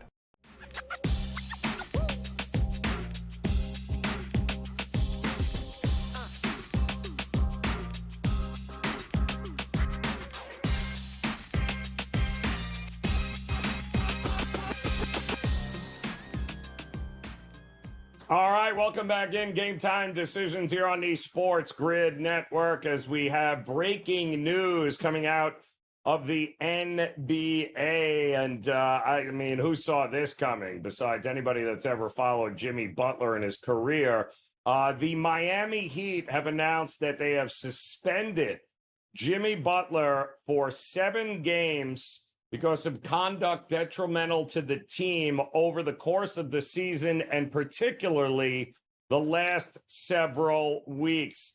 The Heat also added that they are open and willing to listen to trade offers for Jimmy Butler. And this is what happens with Jimmy Butler when his time expires in organizations and they won't kowtow to his demands and give him all sorts of new contracts and money that he clearly at this point in his career is not worth. So far this year, he's played in 22 games and he's already missed 10.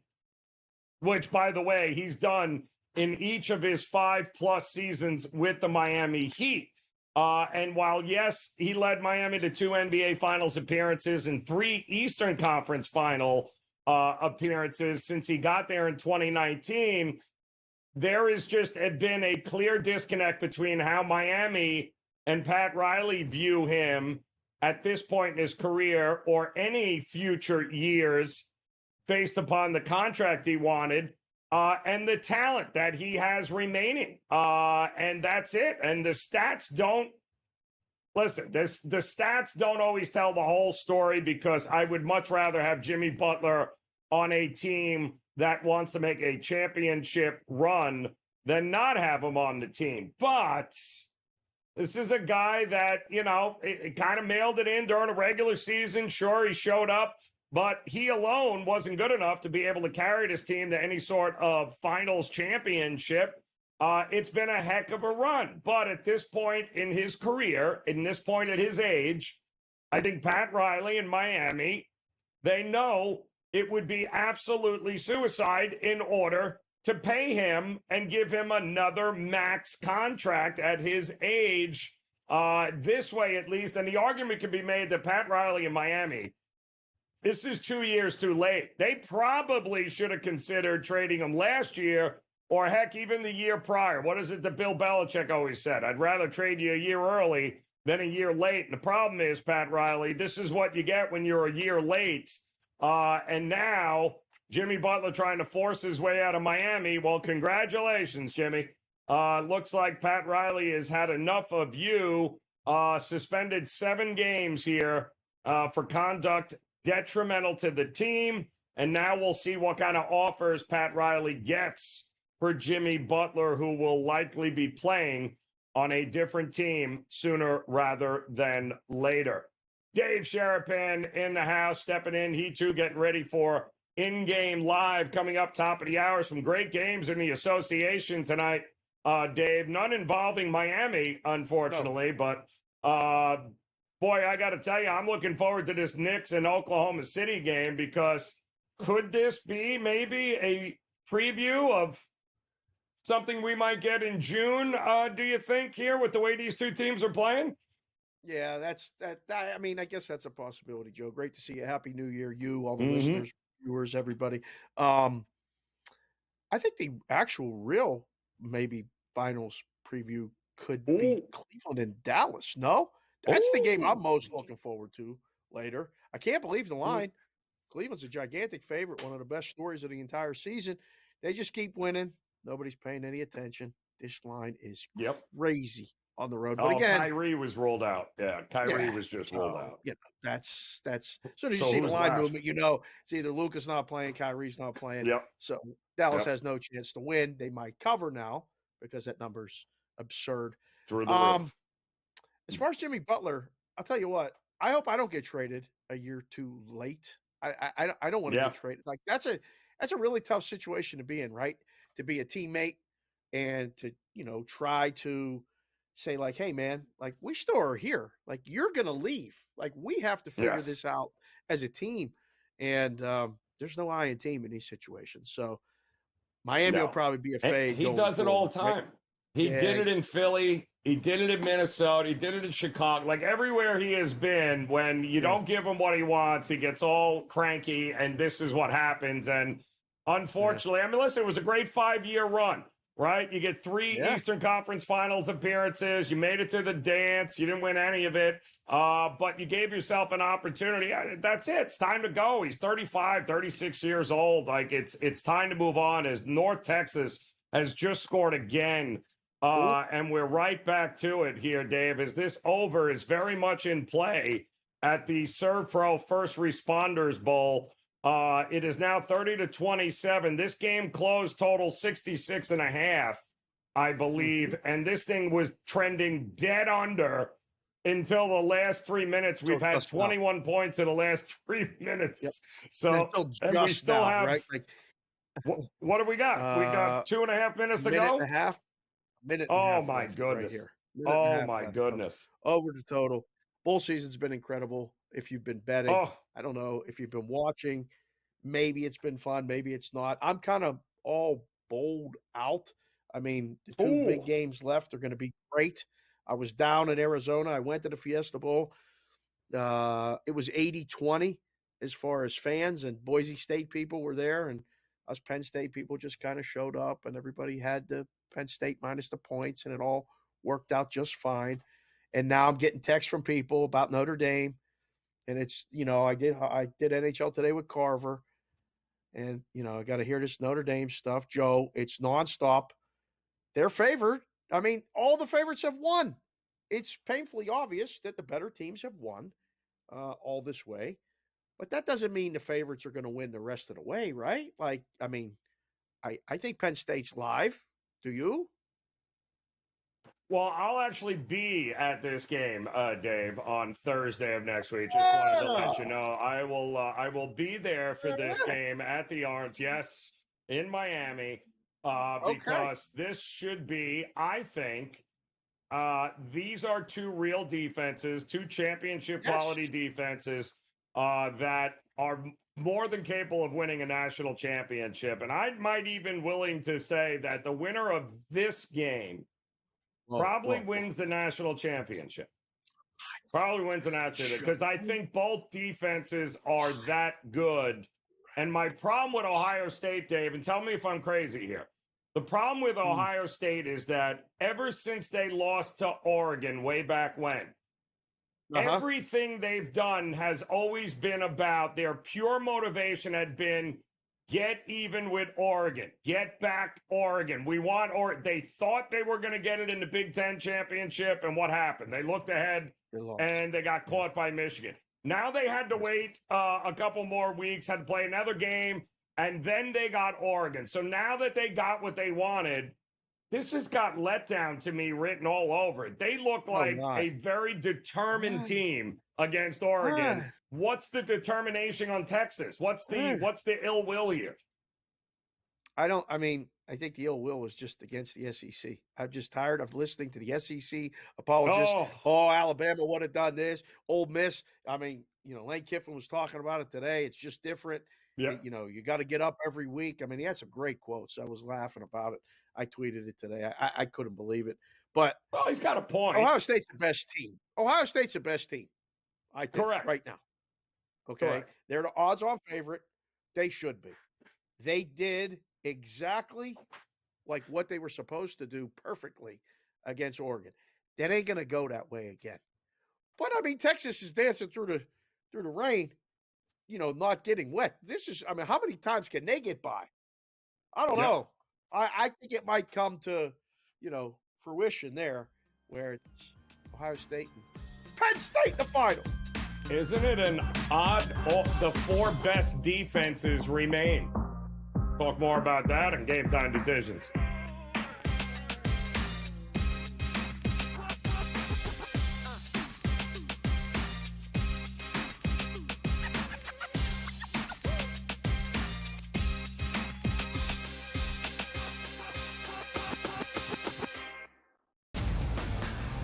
There's a lot of bowl games. I love all of them.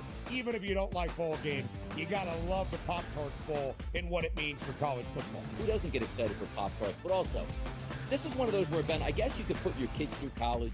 Miami doesn't care about bowl games. They don't ever win those. Miami's a favorite. They usually go take the Iowa State Cyclones. Miami doesn't play any defense whatsoever, so you automatically just bang the total. The Early Line. Only on SportsGrid. How do you find some of this great talent that you've brought in, who are still early in their career, might not have a ton of tape on them yet? I've been around this business, man, for almost 20 years. So a lot of these guys will tell you that I popped into a lot of gyms, sparred or just worked on the side or, kind of worked out, just watching. I've always loved this sport, man. I think it's the greatest. And we want to continue to put on the next up-and-coming superstars. We know we got them. Only on SportsGrid.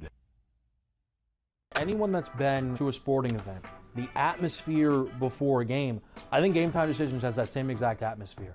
This is our arena. This is what we do. There is going to be an energy to Game Time Decisions that you will feel night in and night out. The excitement you get when you lock your bets in, when you're figuring out what you want to do, we can zone in on the biggest games each night, I want this to be the place that people come to before the games start so they feel as ready as possible to lock in their cards. We are going to hit every single one of those markets that you need to know about. We're going to go through every single thing, and I've got a great team behind me that's going to help me get the job done. There is not going to be a better place, I promise you, than GameTime Decisions to get that new information, react to it, and be able to then bet accordingly. We will have everything at our disposal, and we will use that to our advantage. I'm Kevin Walsh. Tune into GameTime Decisions from 6 to 8 p.m. Eastern on SportsGrid.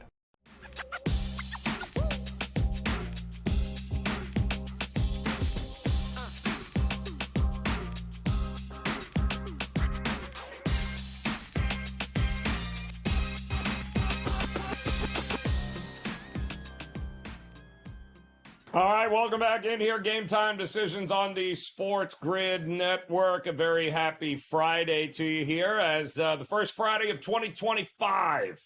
And what a night it is here across the board, Dave, as we've got great NBA action. We have 2 more bowl games that we got to get through, and then it'll be all about next week and the quest and road to a national championship, Cotton Bowl. And, of course, the Orange Bowl and then the national championship game.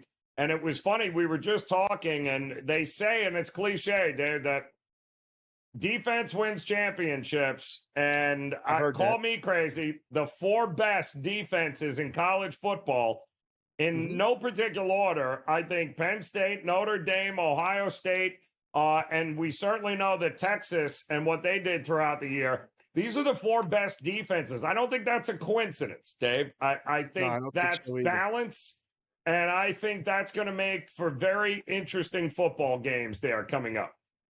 I hope you're right. The totals are 10 points apart so that's interesting. So I think the Ohio State total is a little bit inflated because of what they did in the Rose Bowl, and the line is somewhat inflated. I mean, it went up to 6.5. I thought it was going to touch 7 in a couple places to go get that Longhorn money. I don't know. I think we're in store for a couple really good games Thursday and Friday. Now, you get 11 days off in between, and then you play the final. I don't know if that's a good thing because we saw the buys weren't good. I think defense is what can carry a team when their offense is off, right? So we've seen that. We've seen that in the NFL. I mean, this is a weird week in the NFL. Before we get to the NFL, though, the hockey board today, I heard George on earlier. There's 5 games, right? This is chalk, chalk, chalk, chalk, and then wait. What is going on? You got to tell us what they've been betting Nashville like they know what the score is going to be, Dave. What am I missing here? Don't get it. That's the game. I was going to circle Nashville at Vancouver. Look at the numbers. Look at the records. Nashville's not better than Vancouver in almost every category. I looked at it this morning and I went, okay, so they put it 150, 160, knowing that, they're going to just lay it with, Nashville, and then you'll get a bet immediately on Vancouver. Blew through the first number, blew through the second number. I just hit refresh here on my odds screen. Oh my goodness, minus 190. It's almost $2. What the hell is going on? I don't know. But this is one of those nights like you'd be in a book and you go, okay, there's 5 games. What dog wins? I don't think all 5 favorites win, but I think 4. I think Florida finds a way to win, although the Penguins are really playing them really well in the first period. St. Louis probably beats Ottawa. Montreal is playing their best hockey of the season right now against the Blackhawks, who are terrible. We got to see them on the national stage with the Winter Classic. They can't stop anything. Joe, do you remember seeing many lines like the Edmonton Ducks line today? Oh, like these are. How do you put a minus 500 on this? You got to lay 5-1 on a hockey game, and it still ain't enough for me to take Anaheim. I don't want Anaheim tonight. Do you? Well, I mean, I don't mind Anaheim. They already beat Edmonton, though, didn't they? A couple of nights ago, or the 29th, I believe. Yes. Can I get 2.5 goals, Dave? Let me ask you this. Can I get plus 2.5 at decent price?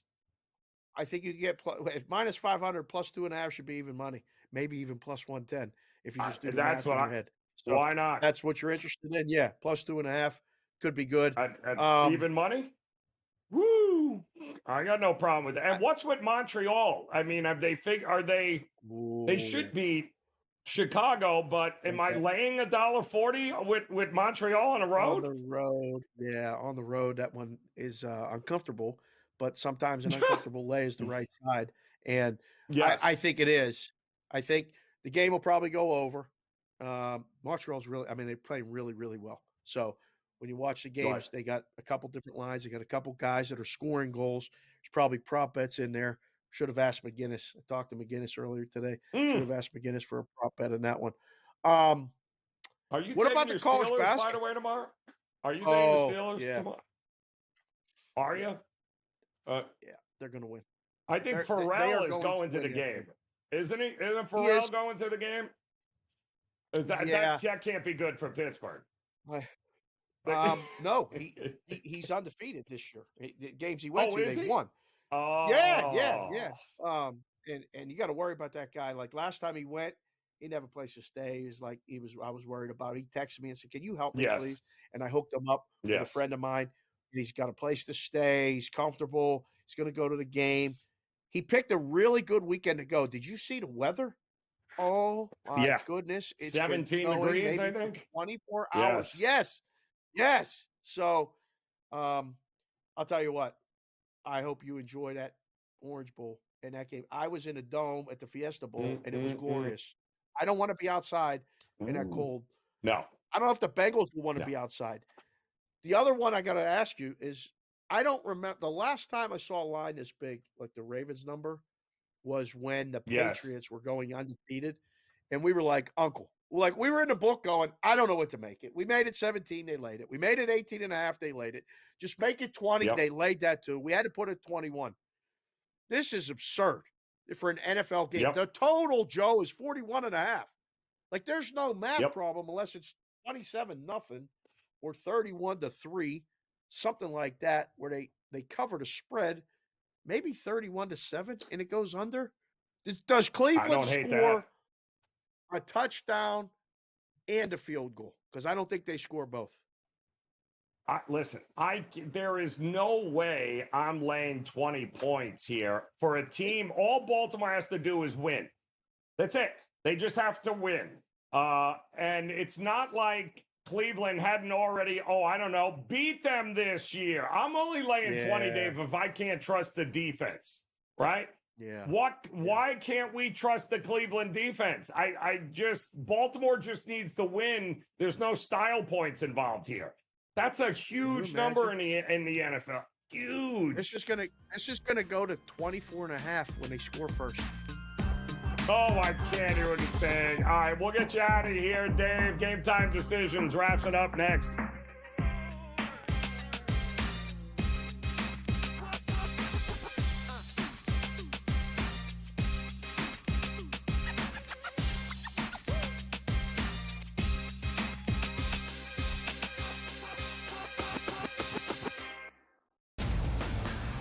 There's a lot of bowl games. I love all of them. Even if you don't like bowl games, you got to love the Pop-Tarts Bowl and what it means for college football. Who doesn't get excited for Pop-Tarts? But also, this is one of those where, Ben, I guess you could put your kids through college. Miami doesn't care about bowl games. They don't ever win those. Miami's a favorite. They usually go take the Iowa State Cyclones. Miami doesn't play any defense whatsoever, so you automatically just bang the total. The early line. Only on SportsGrid. How do you find some of this great talent that you've brought in, who are still early in their career, might not have a ton of tape on them yet? I've been around this business, man, for almost 20 years. So a lot of these guys will tell you that I popped into a lot of gyms, sparred or just worked on the side or, kind of worked out, just watching.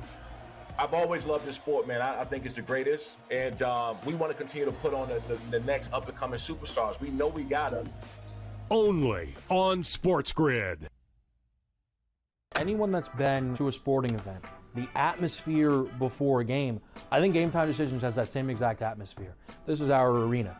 This is what we do. There is going to be an energy to Game Time Decisions that you will feel night in and night out. The excitement you get when you lock your bets in, when you're figuring out what you want to do, we can zone in on the biggest games each night. I want this to be the place that people come to before the games start so they feel as ready as possible to lock in their cards. We are going to hit every single one of those markets that you need to know about. We're going to go through every single thing, and I've got a great team behind me that's going to help me get the job done. There is not going to be a better place, I promise you, than Game Time Decisions to get that new information, react to it, and be able to then bet accordingly. We will have everything at our disposal, and we will use that to our advantage. I'm Kevin Walsh. Tune into Game Time Decisions from 6 to 8 p.m. Eastern on SportsGrid.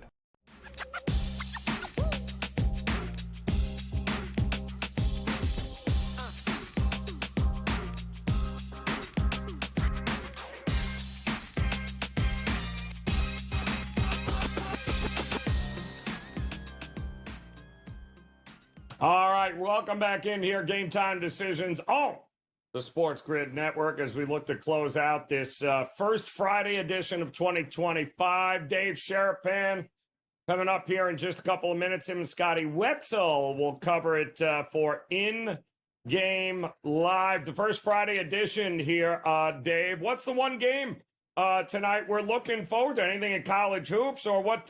Michigan State getting points is always interesting to me, playing Ohio State, but was there a game tonight you're looking forward to? No, so Marquette's landed a gigantic number against Creighton, but Creighton has been one of those teams that everybody's playing them based on what they were instead of what they are. And I think that's a public dog that's looking like it's not going to get there. I mean, unless they shoot the lights out, the games have been getting away from them drastically. Michigan State getting points at Ohio State, that also screams out Ohio State, but I don't want to really pick Ohio State over and over and over and over because I might have to play them in a week or two, depending on how they go. There's a college hockey game tonight. Penn State's playing Notre Dame. It's round 1. They play another one round 2 on Sunday at Wrigley. They're playing in the Outdoor Classic at the rink. Penn State's going to beat them there. Oh, maybe not. Notre Dame hockey's pretty good. But Joe, like Sunday, you got all these games in the NFL. I mean, there's a mess of games that are just crap. The worst week of the NFL is the last week I hated it. The last week in the book, we just put up the numbers and just let the chips fall where they may. Hopefully we had good positions on futures and divisions and all this other stuff. Tampa is going to absolutely drill the Saints. I think that one's done. I don't know if Atlanta's going to drill Carolina. There's ridiculous games like Chicago, Green Bay playing for nothing. Atlanta, gigantic number. You want to take the Bears? Good luck. In a contest, I literally circle almost every dog this week. Okay. If I'm picking every game against the spread. But the one is the Sunday night game. Absolute monster. I can't wait to see Detroit and Minnesota. And all the people that have been fade Minnesota. I think they're finally going to get Joe. I think Detroit wins and covers at home. Short number, Detroit, that's the play for Sunday night.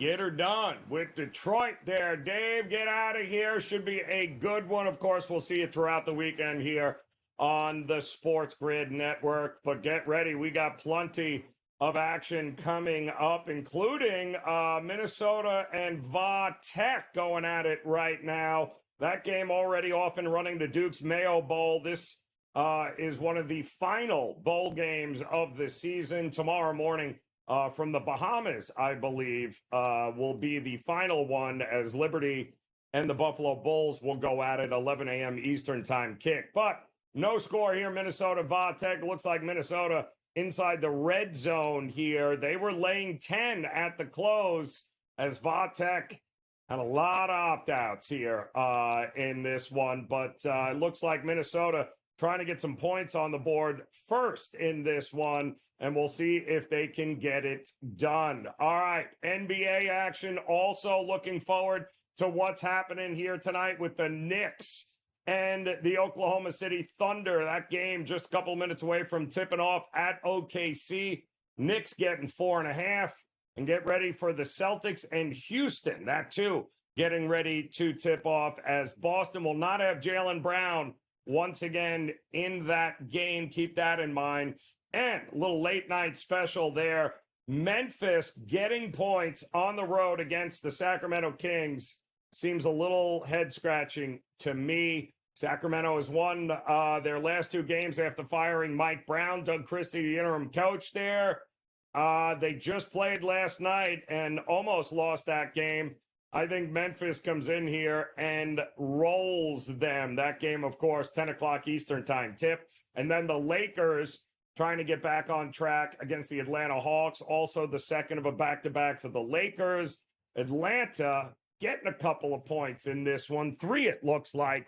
231 is the total in that one here. So a lot going on as we head into this first big weekend of 2025. Looking real forward to it. Week 18 in the NFL tomorrow. And then, of course, this time next week, we'll be that much closer to figuring out who's playing for a national championship in college football. So looking forward to it. Bring 2025 on. Enjoy the rest of your night. In-game live is coming your way. We'll see you tomorrow on another edition of Game Time Decisions. Enjoy.